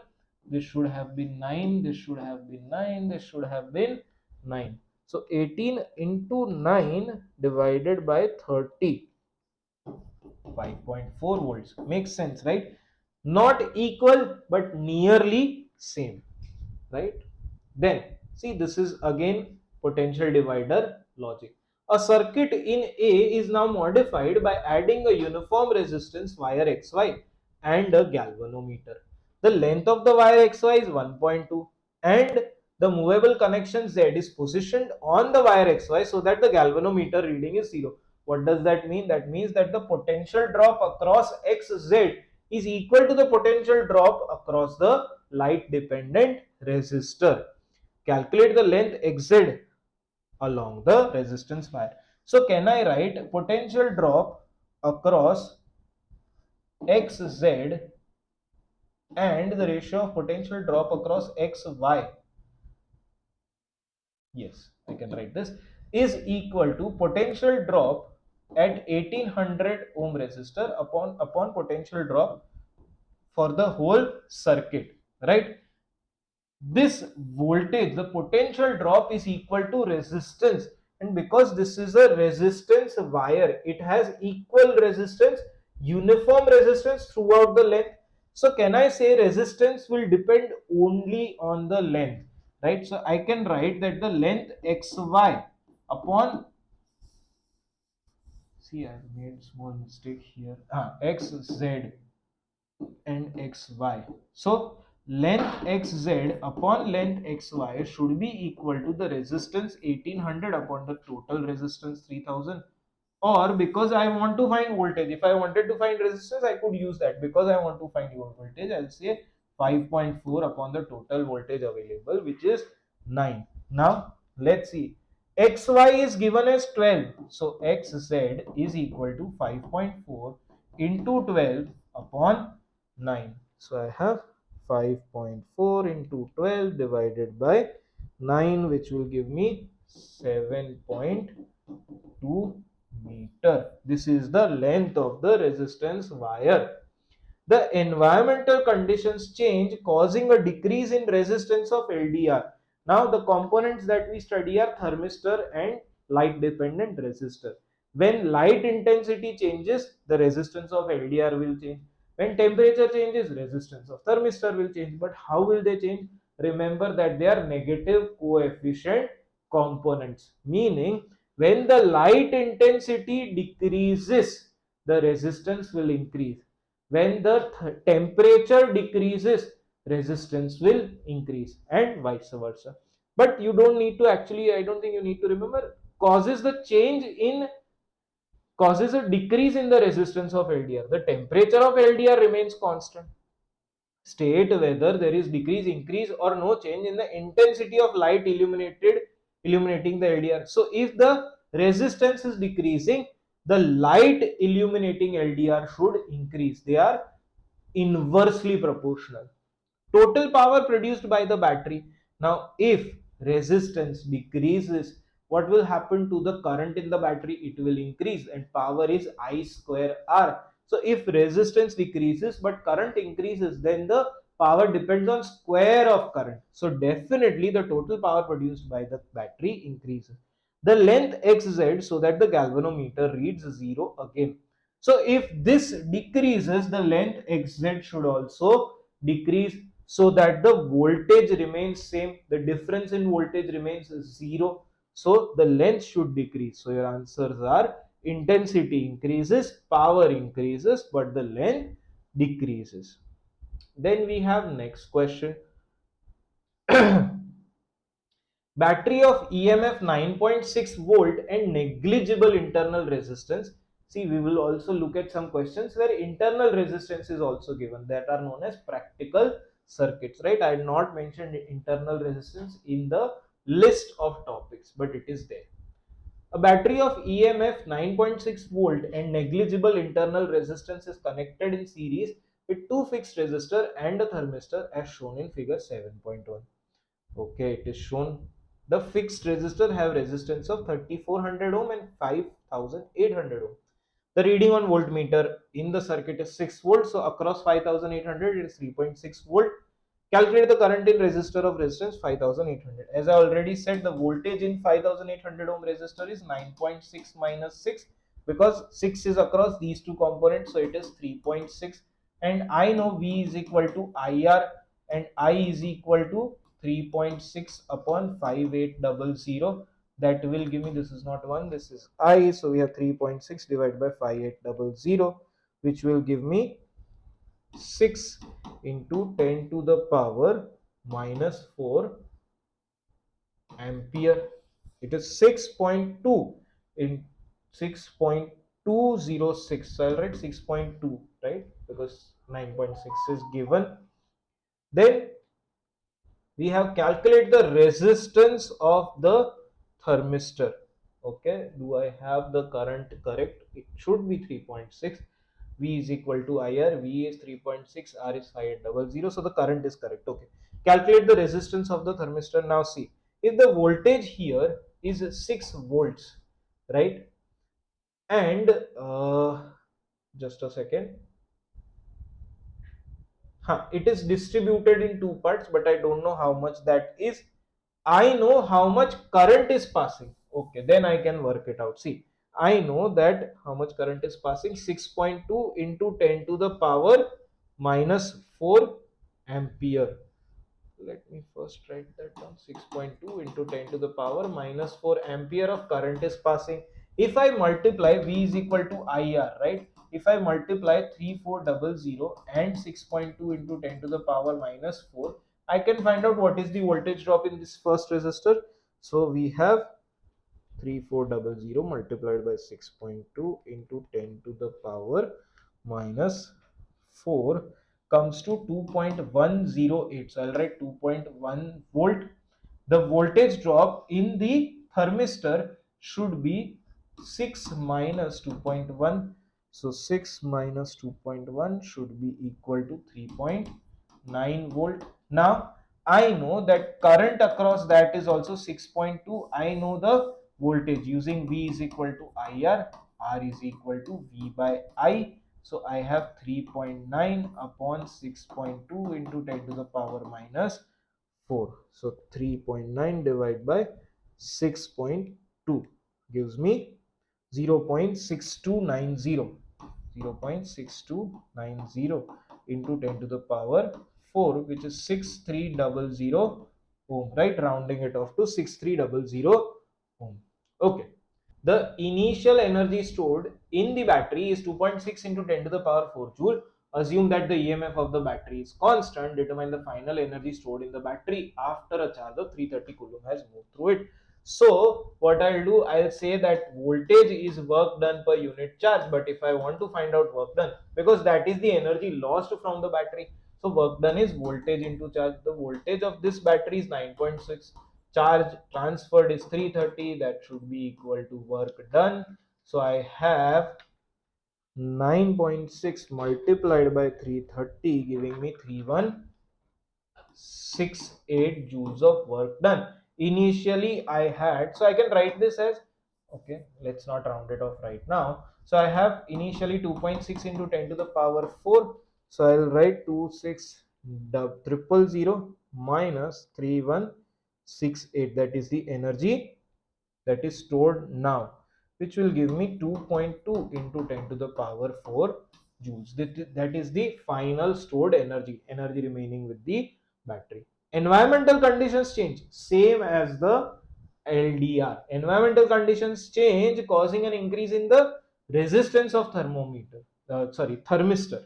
State whether there is an increase, decrease, or no change to the temperature of the thermistor. Okay, if the resistance is increasing, the temperature of the thermistor is decreasing. Current in thermistor, if the resistance increases, current has to decrease. And the potential difference across the thermistor, if resistance increases, potential difference is directly proportional to the resistance. So resistance increases, decreases, decreases, and increases. Then we have next question. Define potential difference across a component. The energy converted from electrical energy to heat energy in a component across the ends of a component, that is potential difference across a component. Variation of the potential difference V of the current I in a semiconductor diode is shown.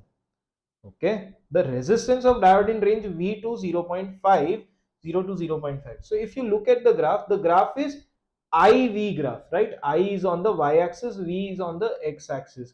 If this was VI graph, the resistance is 0, but because it is IV graph, resistance is infinite. The variation, if any, in the resistance of the diode as V changes from 0.75 to 1 volt. Now I know that in diode the resistance decreases, even if it looks like the graph is a straight line, but the resistance decreases in a diode as voltage increases. So you have to use that property over here. Then next, see, I told you I will use some internal resistance question. Kirchhoff's second law, the potential drop across the components of circuit is equal to the EMF provided to the circuit. So delta PD, sigma PD, right, is equal to sigma EMF. Okay, let's see if we have to use this second law here. As far as I remember, this is the second law. Junction law is the first law.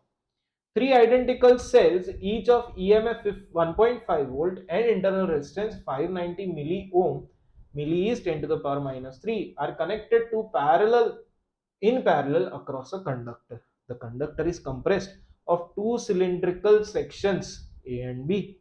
Total resistance of the circuit is 2.2. Show that the resistance of the conductor is 2. Now, how would you show that? See, if you see 1, 2 and 3 resistors are in series with this particular conductor, if the total resistance is 2.2, can I at least say that it's something like this? So let's say the equivalent resistance of this arrangement is 0.590 plus 1 by 0.590 plus 1 by 0.590, because these three are in parallel arrangement to each other. So I have 0.590 divided by 3, right? Because this is 1 by R equivalent. So R equivalent is 0.590 upon 3, which is 0.196 ohm. Now This conductor is in series with these cells, right? So conductor plus 0.196 is equal to 2.2. So conductor is 2.2 minus 0.196. So 2.2 minus answer gives me 2.0033. So that is the resistance of the conductor. You can choose to write A plus B instead of C, right? Whichever you find better. Calculate the current in the conductor. Now, to calculate current in the conductor, I'll have to consider lost volts.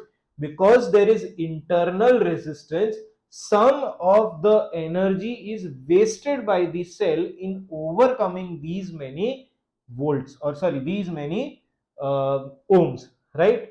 So I have formula E is equal to V plus IR, where this is known as lost volts in overcoming internal resistance R. But can I write that V is also equal to I into capital R plus I into small r? Can I write EMF of the battery E is equal to I into R plus R, right? Now, EMF of the battery is 1.5 volt because they are in series with each other. So, the voltage remains constant. So, 1.5 is equal to I multiplied by R plus R is given as 2.2 in the question itself. So, the current is 1.5 divided by 2.2. We have I is equal to 0.6818. So I'll write 0.68 ampere. That is the current. That is the current. Okay. Then we have two cylindrical sections A and B of the conductor in figure 5.1 are made from same material, have the same length. So this is going to be a question about resistivity or the ratios of resistance. Diameter of section A is 4.3 mm and diameter of section B is 7.6 mm. Resistance of section A is Ra, resistance of section B is Rb. Calculate ratio Ra upon Rb. So Ra is equal to rho A. Because they are made of the same material, I will not write rho A. They are of same length, so I will write A, but they are of different cross sectional area, so I will write area of A. Rb is equal to rho L upon area of B, right? This I am doing, you don't need to do it every time. See, I'll conclude that Ra upon Rb can always, if it is made from same material, can always be written as La upon Lb multiplied by area of B upon area of A. But we will see that here in some time, because L are equal, they will get cancelled out. So if I take a ratio of Ra upon Rb, I find that it is Ab upon Aa, right? But area of a cylinder is pi by 4 d square. Okay, the area of cylinder is pi by 4 d square. Pi by 4 can be cancelled out, so I can rather write Ra upon Rb is diameter of B upon diameter of A whole square. What is the diameter of B? Diameter of section B is 7.6. See, because both of them are diameter, even if they are not in meter but in same units, I don't need to convert them. So I will write 7.6 divided by 4.3, whatever the answer is, the square of that answer gives me the ratio, which is 3.12. I'll write it as 3.1. This is the ratio of the resistance of these two things. Then it says calculate the ratio average drift speed velocity of free electrons in section A, average drift speed of velocity of electrons in section B. So I know IA is equal to N, because they are same material, A, then VA into E, because the charge on electron is equal, upon IB is equal to N, because same AB, VB, E get cancelled, N get cancelled, because they are in series, the current are also equal. So from here, can I write, I need the ratio of A by B. So if I write VA by VB, or for simplification write AB upon AA is equal to VA upon VB. Now if you notice, this is what we found out in the previous question also. So VA upon VB should be equal to 3.1 once again, right? Because RB upon RA is AB upon AA. So VA upon VB should be the same. So that is your answer here. Then the circuit in figure 5.1 is altered by removing one of the cells. State and explain the effect, if any, of this change on the potential difference across the conductor. So if you remove one cell, what will happen? The internal resistance, one of the internal resistors will be taken out. So you have 0.590 now divided by only 2. So if internal resistance, which becomes 0.29, it was 0.196, right? Now it is 0.29. So if internal resistance increases, lost volt increases. If lost volt increases, the potential difference across the conductor decreases, right? That is how you have to construct this answer. And we are finally to the next topic, which is waves, right? Again, a new topic where a lot of kids do lose mark. Okay, I should, yes, waves. So first, properties of waves. Waves have frequency, wavelength, amplitude, and velocity. Velocity and frequency and wavelength are related by V is equal to F lambda, right? Amplitude is the maximum displacement of a wave from its mean position. Then frequency is equal to 1 upon time period, where time period is the time taken for one complete oscillation. Then we have Doppler effect. So if a body that is emitting sound, the source of sound, or for that matter any wave, right? You might have looked at redshift in your IGCSEs last year. That is also due to Doppler effect. Redshift itself is due to Doppler effect.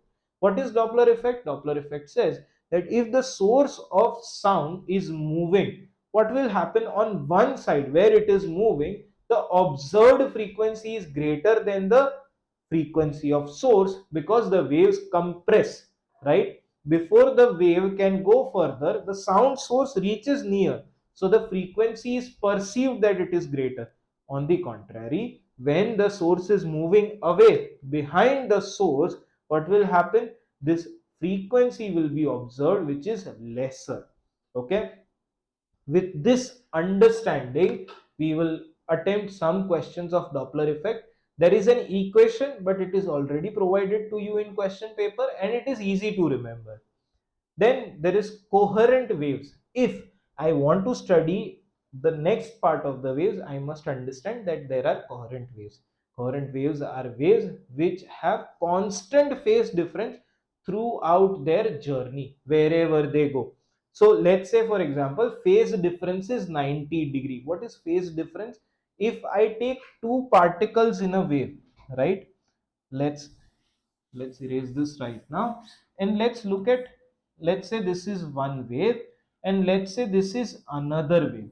Okay, so if I look at this point A and if I look at this point B, right, when I draw a horizontal line, both point A and B have displacement in same direction and they both are on the same point on the wave. These 2 points are known as uh, what are they known as? Sorry, these 2 points are known as uh, in phase, right? Points in phase, because they are at the same point. Sometimes the point may be out of phase. This point C is out of phase of point A and B, but if these two waves are coherent throughout that journey, the phase difference between A and C will remain constant. The phase difference between A and B, which is 0, will also remain constant. Hopefully I have taken a question in which we have to find phase difference, so we'll see how to do that. Then there is superposition of waves.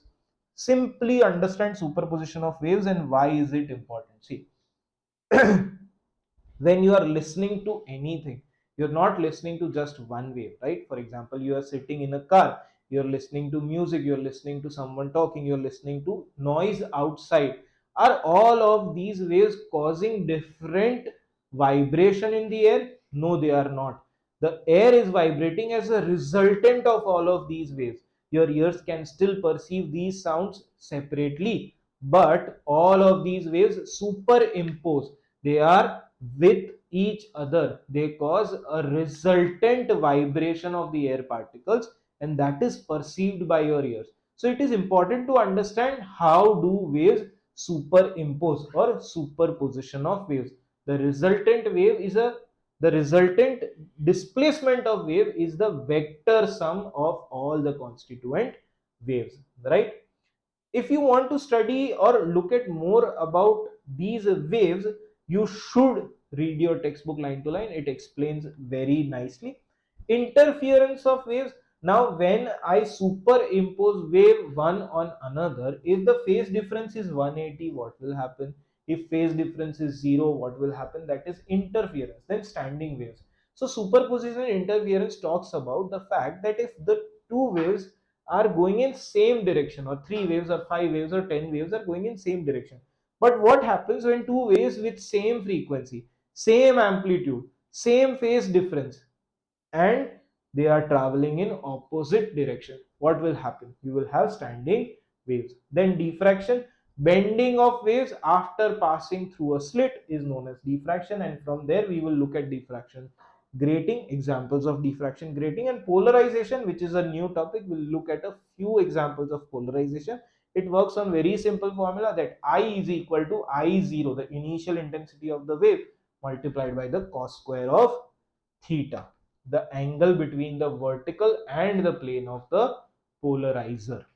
Okay, let's quickly start with this topic.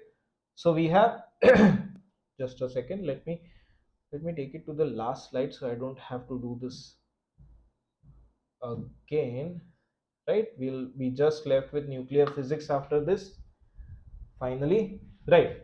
So we have progressive wave. What is meant by frequency? The number of oscillations taking place in 1 second is known as frequency. A loudspeaker, microphone, and a cathode ray oscilloscope are arranged as shown in figure 4.1. Loudspeaker, microphone, and cathode ray oscilloscope will show this. Loudspeaker is emitting a sound wave which is detected by microphone and displayed on the screen of CRO as shown in figure 4.2. Okay. Time based on the CRO is set to 0.5 millisecond per centimeter, and the Y gain, so time based, that is X axis. So 1 centimeter on X axis is 0.5 millisecond, and 1 centimeter on Y axis is 0.20 volt. Okay, let's see. Calculate the frequency of the sound wave. If I want frequency of the sound wave, I need time period of the sound wave, so I'll calculate. So it is 1. If I start from here, I have 1, 2, 3, and 4 centimeter is your one time period. So if 1 centimeter on your x axis is 0.50 millisecond, right? 4 centimeter should be equal to 2 millisecond, and frequency is equal to 1 upon time period. So 1 upon, not meter per second, millisecond, 2 into 10 to the power minus 3, right? 1 divided by 2, 2 into 10 to the power minus 3 should be 500 hertz, right? The unit of frequency is hertz. Oh. Then we have amplitude of the signal received by CRO. Amplitude is y-axis. So now let's do the same thing for y-axis. We have 1 centimeter, we have 2 centimeter, and 1, 2, 3, and 4 units. Okay, 1 centimeter and 4 units. Sorry, 2.4 units, right? So 2.8 should be your, this is going to be 3 centimeter, so this should be 2.8. 2.8 multiplied by 0.20, 28 to the 56, so should be 0.56 volt. This should be your amplitude. Let's see, it is in volts, should be your amplitude. The intensity of the sound wave in B is reduced to a quarter of its original intensity without a change in frequency. Now, how are intensity and amplitude related? Intensity is directly proportional to the square of amplitude. Then assume the amplitude of the signal received by the CRO is proportional to amplitude of the sound wave, not proportional to intensity, proportional to the amplitude of sound wave itself. Sketch the trace that is now seen on the screen of CRO. First I need to find out what will be new amplitude. So what are they saying? Quarter of original intensity. So can I write I1 upon I2 should be equal to A1 upon A2 whole square, because of which, or from the question I can write I2 is 0.25, quarter of I1. So I can write I1 upon 0.25 I1 is equal to A1 upon A2 square root of this thing. So I'll cut I1 and I want to find A2. So finally A2 is equal to A1. What is A1? A1 is 2.8. So 2.8 multiplied by square root of 0.25. Is it square root of 0.25? Yes, it should be. So square root of 0.25 is 1 by 2. 1 by 2 into 2.8 is 1.4 obviously. So when the amplitude, when the intensity becomes 1/4, the amplitude just halves, right? So let's draw one wave here. They've asked you to draw the wave, right? So first mark your endpoint. So we have 1 centimeter and 1.4 centimeter over here, 1 centimeter and 1.4 centimeter over here. So wave will start here, go till here, then again go till here, and then, sorry about the drawing guys, go till here, and then see, it should have the same period. Okay, so it should be like this. It should cross over here, this should cross over here. Okay, so take care of that. But amplitude should be correct, amplitude should be half, period should remain same, because they have said that the frequency does not change, right? uh, without a change in frequency. So that should be your graph. Then a metal sheet is now placed in front of a loudspeaker. What will this metal sheet do? It will work as a reflector. This will now make standing waves. Okay, CRO. Now what happens? The stationary wave is formed, or standing wave is formed between the loudspeaker and metal sheet. State the principle of superposition. The principle of superposition says that the displacement of the resultant wave is the vector sum of the displacement of the two waves. The initial position of microwave is such that the trace on the CRO has an amplitude minimum. So it is at a node of the standing wave, node where there is no displacement. It is now moved a distance of 1.05 meter away from the loudspeaker along the line joining the loudspeaker and metal sheet. As the microphone moves, it passes through three positions where the trace has an amplitude maximum. So it passes through antinode, node, antinode, node, and antinode, right? Determine the wavelength. So if it is antinode, maximum displacement. If it is node, 0, again 0, and again like this, right? Again like this, again like this, and again like this. So this is one wavelength, right? And this is quarter, 0.25 of a wavelength, right? If this is half, then only till antinode is 0.25. Let me check where the trace has amplitude minimum. See, before ending at a position where the trace has amplitude minimum, again it has minimum, so it is a node. So this is 0.5 of the wavelength. So 1.05 meter is equal to 1.5 times of wavelength here. Acha, determine the wavelength of the sound.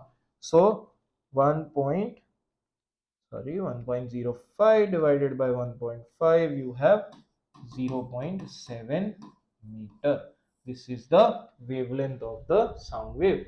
Use your answer to determine the speed of the sound wave. I had found out frequency is 500 hertz, right? Velocity is 500 into 0.7, v is equal to f lambda. So 500 into 0.7 should give me 350 meters per second, right? I suppose that the sound has a velocity of around 330 meters per second. So here we have taken 350, which is well within the range of experimental accuracy. A progressive wave travels through a medium. Wave causes the particle of the medium to vibrate along a line P. Energy of the wave propagates along a line Q. Compare the directions of lines P and Q. If the wave is transverse wave, the line P where the particle causes the particle of medium to vibrate. So if it is transverse, vibration is vertical and the propagation is horizontal. So compare the directions, they are perpendicular to each other. P and Q are perpendicular to each other. In the longitudinal wave, P and Q are parallel to each other, or the angle between them is 0. Then a tube is closed at one end. A loudspeaker is placed near the other end of the tube as shown in figure 5.1. The loudspeaker emits sound of frequency 1.7 kilohertz. The sound speed of sound in the air in the tube is 340. Okay, let's start that the frequency, velocity is 340 and the frequency is 1700 hertz.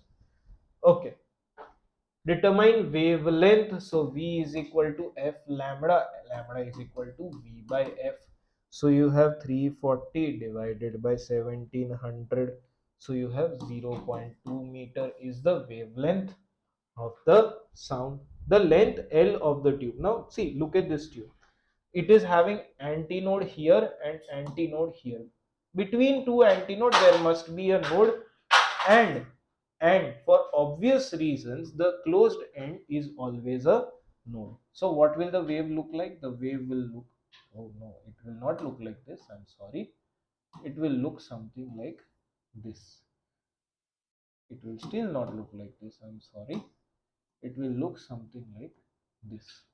Okay, if it is a standing wave, obviously inside this thing, right, inside this, what is it, tube, right, inside this tube, but like this. Okay, what is the length L of the tube? Now if you think about it, guys, see, this is half a wavelength and this is quarter. So 0.75 of a wavelength is equal to the length of the tube. Now what is lambda? Lambda is 0.2. So the length of the tube should be 0.75 into 0.2 should be equal to 0.15 meter. What is the length of the tube? 0.15 meter. The maximum wavelength of the sound from the speaker that can produce a stationary wave in the tube.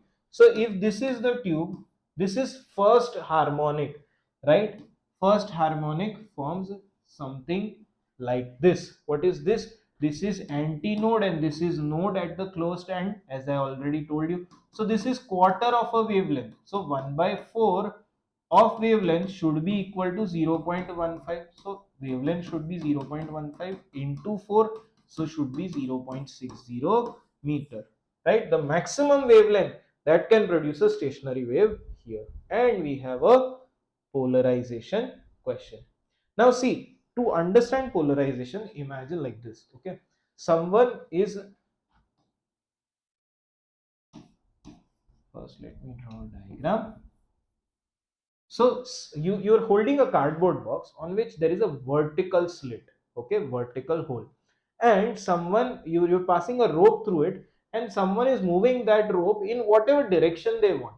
What will you see when you are on this side of this cardboard box? Because it has just the vertical slit, you will not be able to see the vibrations that are in any other direction. So if let's see, let's say that this is a cardboard box, right? There is a vertical slit here and I am moving rope like this, you will see a vibration like this. The amplitude of this vibration and amplitude of my input vibration are not going to be equal.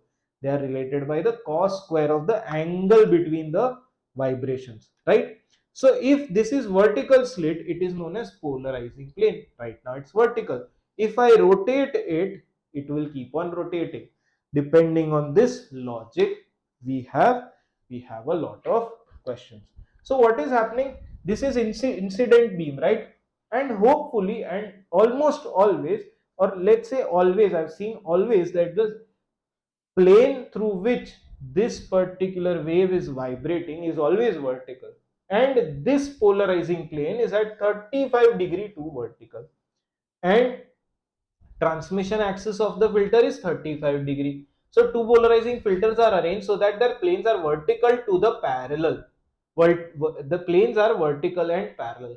The first filter has a transmission axis of 35 to the vertical, and the second filter has its transmission axis at an angle of alpha to the vertical. The angle alpha is greater than 35 and less than 90. A beam of vertically polarized light of intensity 8.5 watt per meter square is incident normally on the first filter, so that the intensity of the light transmitted by the first filter is 5.7. Now, how are these two things related? These two things are related by a simple formula that I in sorry not input, I, the transmitted intensity is equal to the original intensity into cos square, the angle between these two things, right? The polarizing plane and the plane of vibration, that is 35 degree. So if they are saying that the beam of vertically polarized light of 8.5 is incident, so 8.5 cos square 35, let's find out what is the intensity in this region. Okay, so you have 8.5 into cos square, sorry, cos 35 answer square multiplied by 8.5. So you have intensity 5.7 watt per meter square. Then, okay, achha, we have to do. The intensity of the light transmitted by the second filter is 5.2. Calculate the angle alpha. Now see what has happened is I is equal to I1, I2 is equal to I1 into cos square alpha, right? Cos square alpha, or the angle between these two is not actually alpha. See, the light is already bending in this direction. If I have a second filter like this, the angle between these two should be counted, and that should be phi. So if I want to find out cos square phi, it should be I2 upon I1, or rather I should write this as cos phi is square root of this thing. So cos inverse of square root of 5.2 upon 5.7 should be equal to your angle. So 5.2 divided by 5.7, and square root of answer cos inverse of answer should give you 17.22. This is the value of phi. Now your alpha is equal to 35 plus the second angle, so 35 plus 17.22, so I can write 17.22 plus 35. My final answer is 52.22, but because this is an angle, I will use 52 degrees only. Okay, 52 degree is my alpha. You can, I think you can write 52.2 because the examiner can round it off to 52, but because it is an angle and the angle here are given in two significant figures, it is better to write your answer in two significant figures. Then we have two progressive waves meet to form a stationary wave. Two waves have same amplitude, wavelength, frequency and speed. State other condition that must be fulfilled by two waves in order to for them to produce a stationary wave. They must be in opposite direction. Stationary wave is formed on a string that is stretched between two fixed points A and B. Figure 5.1 shows the string at time t is equal to 0 with each point is at its maximum displacement. Distance AB is 0.80 meter. The period of the stationary wave is 0.016 seconds. On figure 5.1, sketch a solid line to show the position of the string. So let's do that.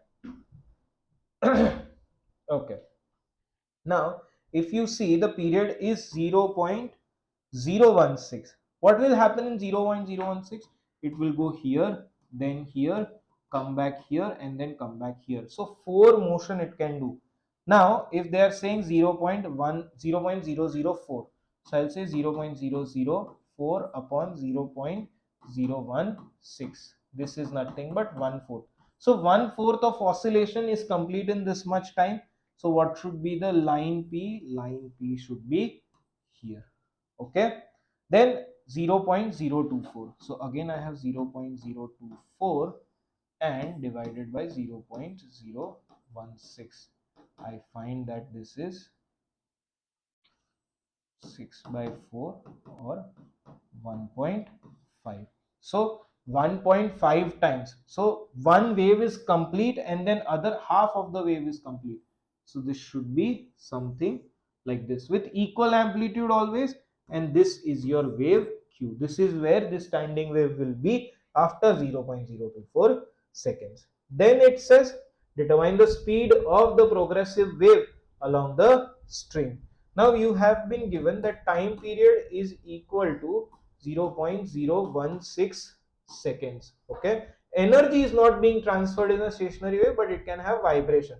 Distance AB, which is two waves, right? Clearly it is two waves. So I'll write lambda is equal to 0.80. Velocity is equal to distance upon time, or this is 1 by t, which is frequency. So 0.80 divided by 0.016. I have velocity is 50 meters per second. Just a second, I should have taken half of this because that is 2 wavelength. So this should be 100. No, it is half, right? So V will become 25 meters per second. 40 divided by 60 should be 2.5. Because this is 0, let me check this, guys. The 0.016. Okay, it should be 0.40 upon 0. This is 25 meters per second. Final correct answer. Again, similar question for polarization but different method. A beam of vertically polarized light of intensity I0 is incident normally on a polarizing filter that has its transmission axis at 30 degree to the vertical as shown in figure 5.2. Vertically polarized incident light beam I0, transmitted beam I1, transmitted beam intensity I2. Polarizing filter 1 is at 30 degree, second is at 90 degree to the vertical. So the angle between these two things is 60 degree. The transmitted light from first polarizing filter has intensity I1. This light is then incident normally on a second polarizing filter 90. Okay, calculate the ratio I1 upon I0. I know that I1, see, I know that I1 is equal to I0 cos square 30, right? Because the angle is 30, I believe. Yes, it is 30. So I1 upon I0 is equal to cos square 30, right? So what is cos 30? Answer square. We have 0.75. The next ratio is I2 upon I0. Now see, I have an equation that says I2 is equal to I1 cos square. What is this angle? Let's find out.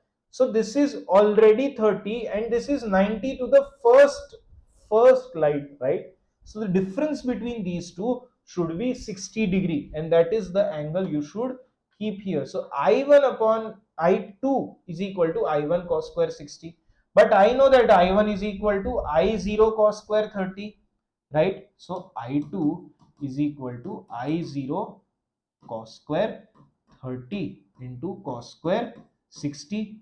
See this cos square, okay, this cos square should be added here. So I can write I2 upon I0 is equal to cos square 30 multiplied by cos square 60. So I'll write cos 60 multiplied by cos 30. Answer square, and we have I2 upon I1 is equal to 0.1875, or I can write 0.19. Okay. Now we have a diffraction pattern. Light from a laser is used to produce an interference pattern as seen on the screen in figure 5.1. Okay. Light of wavelength 660 nanometer. The the distance between two slit is 0.44 millimeter. The light of wavelength 660 nanometer is incident normally on two slits that have a separation of 0.44 millimeter. Double slit is parallel to the screen. Perpendicular distance between the double slit and the screen is 1.8 meter, already given here. The central bright fringe on the screen is formed at point O. The next is formed at P.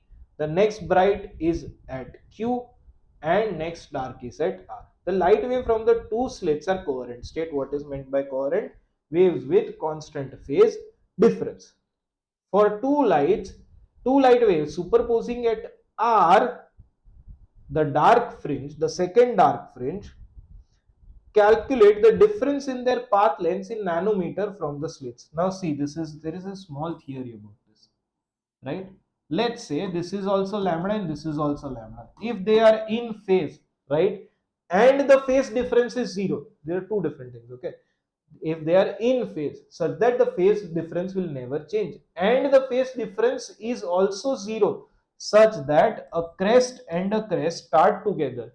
If they travel same distance, the crests will meet here and you have a bright fringe, right? Interference pattern is constructive. The answer is a larger wave. But if two smaller waves, if a crest and a trough meet, you will find a standing wave, or you will, so this will be a bright fringe and this will be a dark fringe. Okay, if they have same phase difference at the start and I want a dark fringe, right? See, the phase difference will be zero, should be assumed, because both the light waves are passing same light wave divided into two parts. So they are coherent by nature and they have same phase difference by nature because they are coherent obviously, but their phase difference is also zero. So if a dark fringe is formed, then this wave has traveled an extra lambda by 2, right? It has traveled an extra lambda by 2 for this to be a dark fringe that is just below this original central bright fringe O. So for P, it should be plus lambda by 2. So for every fringe, the path difference should be lambda by 2. So O to P, the path difference is lambda by 2. P to Q, path difference is lambda by 2. Q to R, the path difference is lambda by 2. The total path difference is 3 lambda by 2. So the wave that is starting from, let's say this is X and Y. So the wave starting from X should have traveled 3 lambda by 2 greater than the wave at Y for this to happen, for the dark fringe to form. The difference in their path length in nanometer from the slit. So I just explained 3 lambda by 2. Lambda is 660 nanometer. So 2 330s are, so 990 nanometer. The wave, one of the wave has traveled more for this to take place. Their phase difference, so they started at same phase, right? But this wave went 3 by 2 phases ahead or behind, right? Now 3 by 2, one phase is 360 degree, one complete oscillation is 360 degree. So you have 180 into 3 is 540 degree. So what is their phase difference? The phase difference is 540 degree.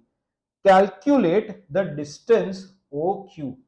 Okay, what is OQ? OQ is the distance between two bright fringe. We already have formula, lambda is equal to AX by D. What is lambda? Lambda is 660. It is the wavelength. A is the difference. Sorry, I should write 660 into 10 to the power minus 9. You have A as 0.44 into 10 to the power minus 3. X I want to find out, and D is given as 1.8 meter. So X should be equal to 660 into 1.8 upon 0.44 multiplied by 10 to the power minus 9 upon 10 to the power minus 3. So 10 to the power minus 6, 660 into 1.8 divided by 0.44 into 10 to the power minus 6. So I have 2.7. Answer is 2.7 into 10 to the power minus 3, or 2.7 millimeter, whatever your answer says. Minus 3 for meter. Let's see, meter, so minus 3. Intensity of light incident on double slit is increased without changing the frequency, so wavelength also remains constant. Describe how appearance of the fringes after this change is different from and similar to their appearance before the change. So what are there? There is a fringe width, right, x, there is a bright fringe, there is a dark fringe. The because incident the intensity is increased, bright fringe will get brighter, there will be no change in dark fringe, and there will be no change in the distance between two bright fringes, because x does not change, because lambda does not change. The light of wavelength 660 nanometer is now replaced by a blue light from a laser. Okay, now see here, there is something you need to remember. Red light, okay, just a second, you have blue to red. Okay, blue light has a wavelength of 4 into 10 to the power minus 7 meter, red has a wavelength of 7 into 10 to the power minus 7 meter. This is a rough range of visible rays, you have to remember this. So if wavelength of 660 is replaced by blue light from laser, so 4 into 10 to the power minus 7. State the explain if any, state and change, explain the change if any that must be made to separation of the two slits, so that the fringe separation on the screen is same as it was for the light of wavelength 660 nanometer. For this, we have lambda is equal to ax by d. They are saying if this decreases, this would decrease. But what will you change such that x remains same? So what can you say? Separation of two slits. So what can you say? If this decreases and you want to keep this as constant, this must decrease, right? Only then everything else will remain constant. So that should be your answer. Write the formula if you need. If you find it easier to explain, write the formula and say that if this decreases, other things remain constant, this should also decrease. State the conditions required for formation of stationary waves, same wavelength, same frequency, same speed, and in opposite direction. State the phase difference between any two vibrating particles in a stationary wave between two adjacent nodes. Phase difference is zero, right? It's a reflected wave actually. So the phase difference is zero. That is how they can form a standing wave. A crest must meet a crest, a trough must meet another trough going in opposite direction. A motorcycle is traveling at 13 meters per second. So this is a Doppler effect question. Along a straight road, the rider of motorcycle sees pedestrian standing in the road directly ahead and operates a horn to emit a warning sound. So bike is going like this, rider, and pedestrian standing P directly ahead operates a horn, emit a warning sound. Pedestrian hears the sound of frequency 543 hertz. Okay, so this is FO, observed frequency. The speed of sound velocity is 334 and the velocity of source is 13.0 meters per second. Now, observed frequency is equal to frequency of source multiplied by velocity of sound upon velocity of sound plus or minus velocity of the source. What is going to happen, as I already explained, when the source is moving towards the listener, the observed frequency is greater. When observed frequency is greater, denominator needs to get smaller. So when you are moving, when the observer is moving towards the source or source is moving towards the observer, in both the cases it should be V minus Vs, right? F0 is given 543, Fs is to be found out. We know velocity V is 334.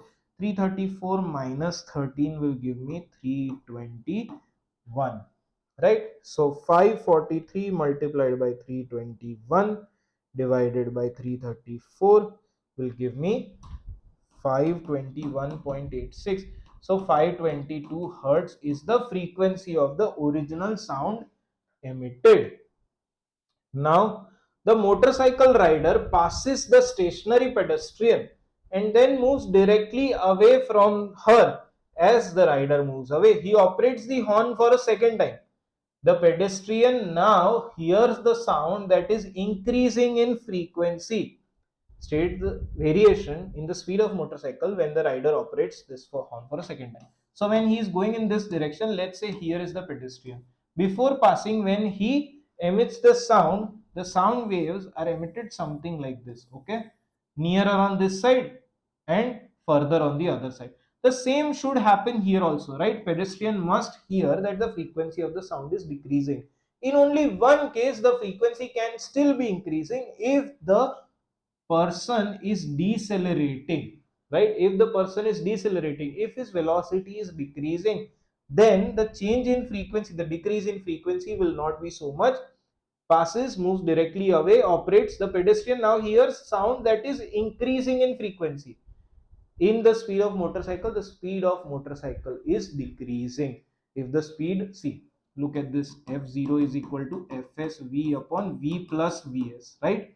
Now if vs is decreasing, only then f0 can increase, because this is a constant, this is a constant, and this is a constant, so only vs can decrease for f0 to increase. Then we have one more question for polarization. A beam of vertically polarized monochromatic light is incident normally on a polarizing filter.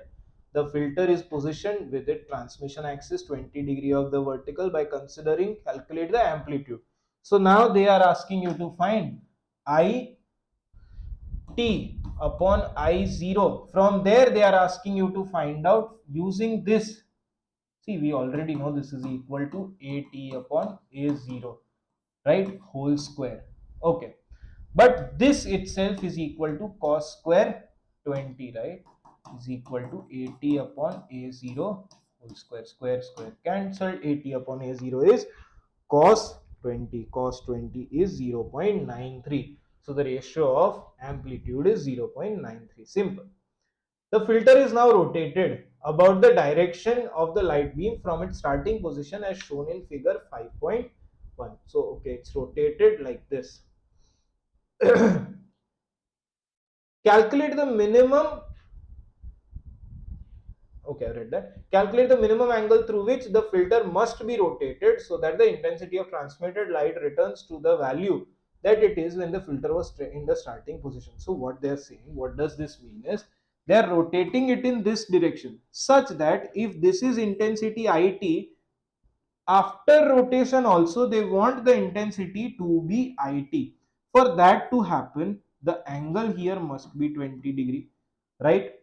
Such that this angle will also be 20 degree. See, it does not matter if it's on left hand side or right hand side. If the angle to vertical is 20 degree, you will still have the transmitted intensity same.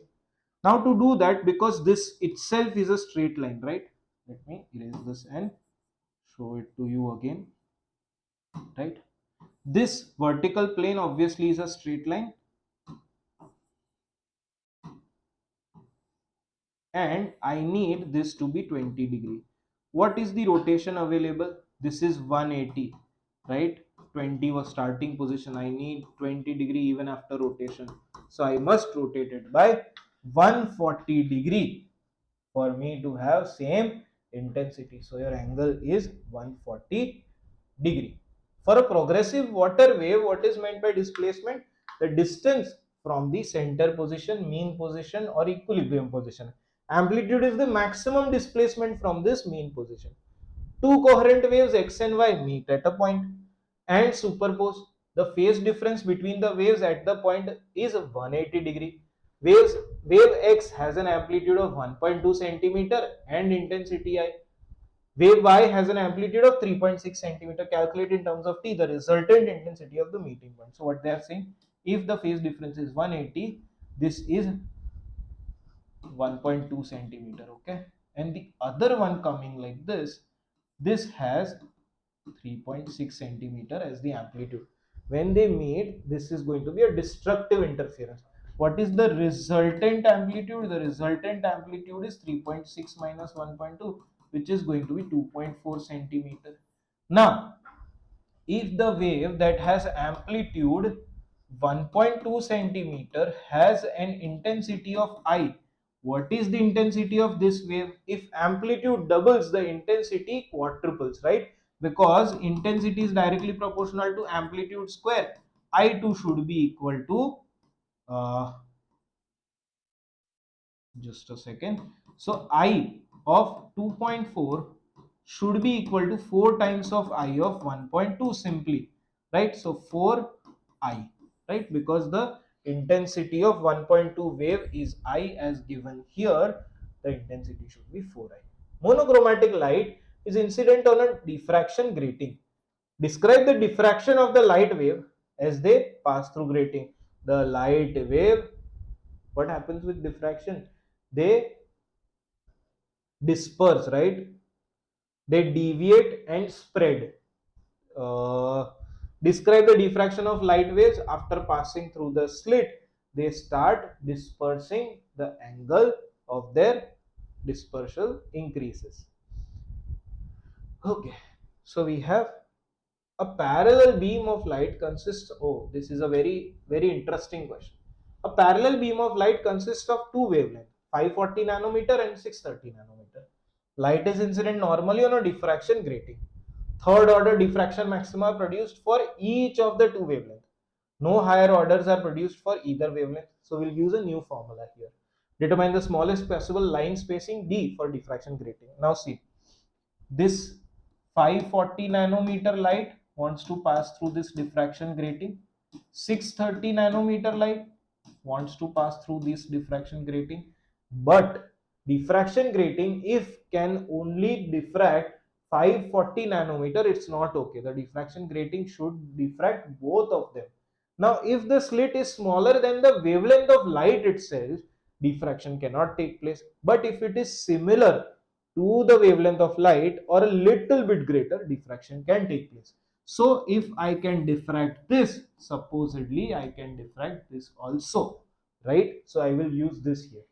Now they are saying that here I have to find out that if the number of spectrum I am getting, what is it known as, third order diffraction maxima is 3, then what should be the diffraction grating? We will use n lambda is equal to d sine theta, where d is the diffraction grating width, sine theta is the angle, right? If this is the screen, then this theta, this is your theta. Now for maximum diffraction, the theta will be 90 degree and the value of sine 90 is 1. I don't know what diffraction grating is. I know it is third order when it is maximum. I know lambda is equal to 630 nanometer. So diffraction grating is 3 into 630 nanometer, right? 18 plus 90 nanometer. So I have 1890 nanometer as my answer, or 1.9 into 10 to the power minus 9 meter, right? Round it off to meter. Beam of light is replaced by a beam of blue light. Now blue light is again shorter wavelength. State and explain whether third order maxima is produced for this blue light. Yes, it is explained. See, I'll tell you why. We have n lambda is equal to d sine theta. Now lambda is smaller, so diffraction grating is larger. So yes, diffraction pattern is observed. But what happens when lambda decreases and d is constant, sine theta increase also decreases, right? So in fact, I will have greater than third order maxima here, 3, 4 or even 5, right? So I can say that yes, it will be produced because the blue wave has a shorter wavelength. And now we have a momentum question, and we are also in nuclear physics. Now nuclear physics is also very similar to your last year. There are a few differences. First of all, structure of atom. It contains protons, neutrons and electrons, right? We thought these are fundamental particles, but they are not. But before we understand that, there is something known as fission, where two lighter nucleuses combine to make a larger nucleus. Sorry, fusion, where two lighter nucleuses combine to make a larger two lighter nucleuses combine to make a larger nucleus or a heavier nucleus. And fission, where one heavy nucleus splits into lighter particles. It may be alpha particle, beta particle or gamma particle. Alpha particle is a positively charged particle. It has two positive charge. It can be compared to a helium nucleus. Beta particles are two particles, positron and electron positron, it has mass of an electron but charge is positive. This happens when a proton splits into neutron and proton splits sorry neutron splits into a proton and an electron. That is when beta negative comes out. Yes, so proton splits into positron and neutron, that is when beta positive comes out. Gamma is just energy. It is due to annihilation of a particle and antiparticle, which we will see in next year. So we thought that neutrons, protons and electrons are fundamental particles, but it is not so. There are leptons and hadrons. Electron is a fundamental particle, but a hadron, which is a proton and neutron and other particles, they are made of some other particles known as quarks. Hadrons are of two types, baryons. They have three quarks in them.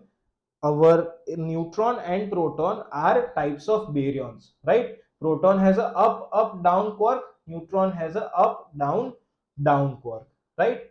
And there are mesons. They have two quarks. Uh, one of that is quark and the other one is anti-quark, right? Up anti up, down anti down, strange anti strange, top anti top, bottom anti top, anti bottom, whatever there is, right? So that is what the theory of this chapter is. Now coming back to this question, a stationary nucleus of mass 243 u is unified atomic mass given at the start of your paper. It is 1.66 into 10 to the power minus 27 kilogram. Okay. Splits into an alpha particle to form a different nucleus Q. Initial speed of alpha particle is this. Use the principle of conservation of momentum to explain why the initial velocities of nucleus Q and alpha particle must be in opposite direction. Now if you recall that third question, like the first question that we did, I think there were three particles like this. If at the start of this there was no momentum, and also that there must be no momentum, that is the conservation of momentum, right? Here also same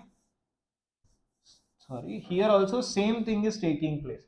What is happening? This is going with a velocity of 1.6 into 10 to the power 7 meters per second, has a mass of 4u. This will be going with 243 minus 4, which is 239u, with a velocity v. Now I can write 239u into v is equal to 4u into 1.6 into 10 to the power 7. U will get cancelled. V is equal to 4 upon 239 into 1.6 to 10 to the power 7, right? Oh, the question, we have not reached that question yet. Very nice. But as we have already solved this, so we have into 1.6 into 10 to the power 7. So you have 2.67 into 10 to the power 5 meters per second. This is the velocity of other particle. Use the principle. Why velocities of? Because the momentum before explosion should be equal to momentum after explosion. As the momentum before explosion was 0, momentum after the explosion of both the particles must cancel out each other to follow the conservation of momentum. Determine the initial speed. We already did that. Calculate the initial kinetic energy in mega electron volt of alpha particle. Now see, this is important. First of all, 1 electron volt is 1.6 into 10 to the power minus 19 joules, right? Initial kinetic energy. So half mv square. What is the mass? The mass is 4u. What is velocity? 1.6 into 10 to the power 7 whole square. But what is the value of u? As I said, it is 1.66 into 10 to the power 20 minus 27, as far as I remember. Correct me if I'm wrong here, but this is what it is, right? And then what you would do is, this is in joules, right? This is in joules. Now they wanted mega electron volt. So electron volt is this. 1 mega electron volt will be 1.6 into 10 to the power minus 16 joules. So if I want to convert joules into mega electron volt, I'll have to divide this by 1.6 into 10 to the power minus 16. Whatever answer you get is the initial kinetic energy in mega electron volt. Don't forget this. We have done a lot of questions on kinetic energy. So I'm skipping to calculate this part. Okay, I'm not skipping the question, I'm skipping to calculate this part. Then what does this say? This says that, okay, should have read first.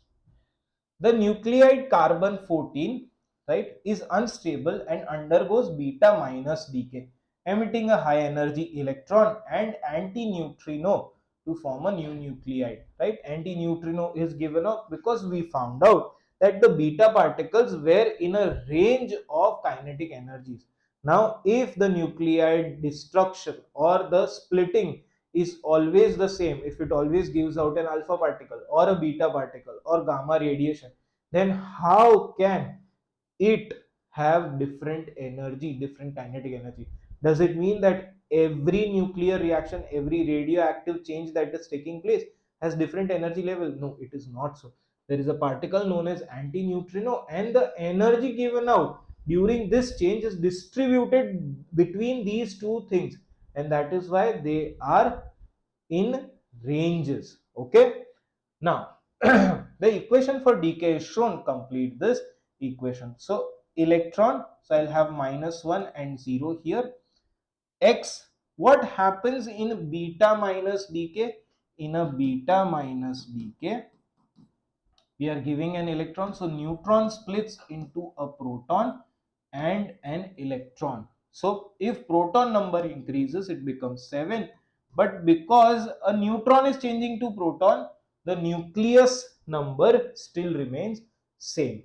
Okay, state the equation for beta decay in terms of fundamental particles involved. Now beta decay, as I've already showed here, that it is neutron and proton, but neutrons and protons are not fundamental particle. To see that, see, proton is made of up up down and neutron is made of up down down, right? So if a neutron wants to change to proton, one down quark has to change to up quark, so down changes to up, right? When it changes to up, it gives out an electron and it gives out an anti, right, with a dash, neutrino. Use your equation in B2 to show how the charge is conserved in beta minus decay. Now for down, it is -1/3 of the fundamental charge, right? This you have to learn from your textbook. There are 6 type of quarks and 6 type of anti-quarks. Okay, but up is, so this is on my left hand side of the equation, but up is plus 2 by 3, and electron has -1 electron charge. So this is in fact equal to -1/3 electron charge, and this is also -1/3 electron charge. So yes, charge is conserved in this change. Neutrinos were first proposed to exist more than 20 years before they were directly detected in order to explain a particular experimental observation about beta decay. This is what I just explained, that there were range of kinetic energies. State an observation about beta decay that is explained by the existence of neutrinos, that the kinetic energy of the beta particles that were emitted were in a range. Suggest how existence of neutrinos explained this observation. Neutrinos take away some other part of the energy such that the sum of the kinetic energy of these two particles is always a constant, right? This is how it explains. Then an isolated stationary nucleus X decays by emitting an alpha particle to form a nucleus Y. Nucleus Y and Z are isotopes of same element. By comparing the number of protons in each nucleus, state and explain whether the charge of nucleus Y is less than, greater than, or same as the charge of nucleus Z. Because they are isotopes and they are not talking about any electrons, so yes, they have the same proton number and hence the charge is same. Then nucleus X. Nucleus X is emitting an alpha particle and then giving out Y. So Y has 2 less protons. So the charge on Y is 2 positive charges less than the charge on X. Use the principle of conservation of momentum to explain why nucleus Y cannot be stationary immediately after the decay of nucleus X. Because before the explosion, before the decay, if the momentum was zero, after the explosion, after the decay, the momentum has to be zero. If they have to be zero, even the nucleus Y or nucleus X after decay must be in motion in opposite direction to the alpha particle to cancel out the momentum. So that should be your answer. This is actually the first question of our whole chapter, right? The nuclear atom, right? Nuclear physics. I think with this we are done with a lot of revision of physics. Hopefully this will be enough for your exam, and all the best for your exam. Please let me know if I should have included more questions. So next year or maybe in a next video, I can include those questions. If you are finding any particular topic difficult, please let me know again. Other than that, I wish you all the best for your exams. Bye bye and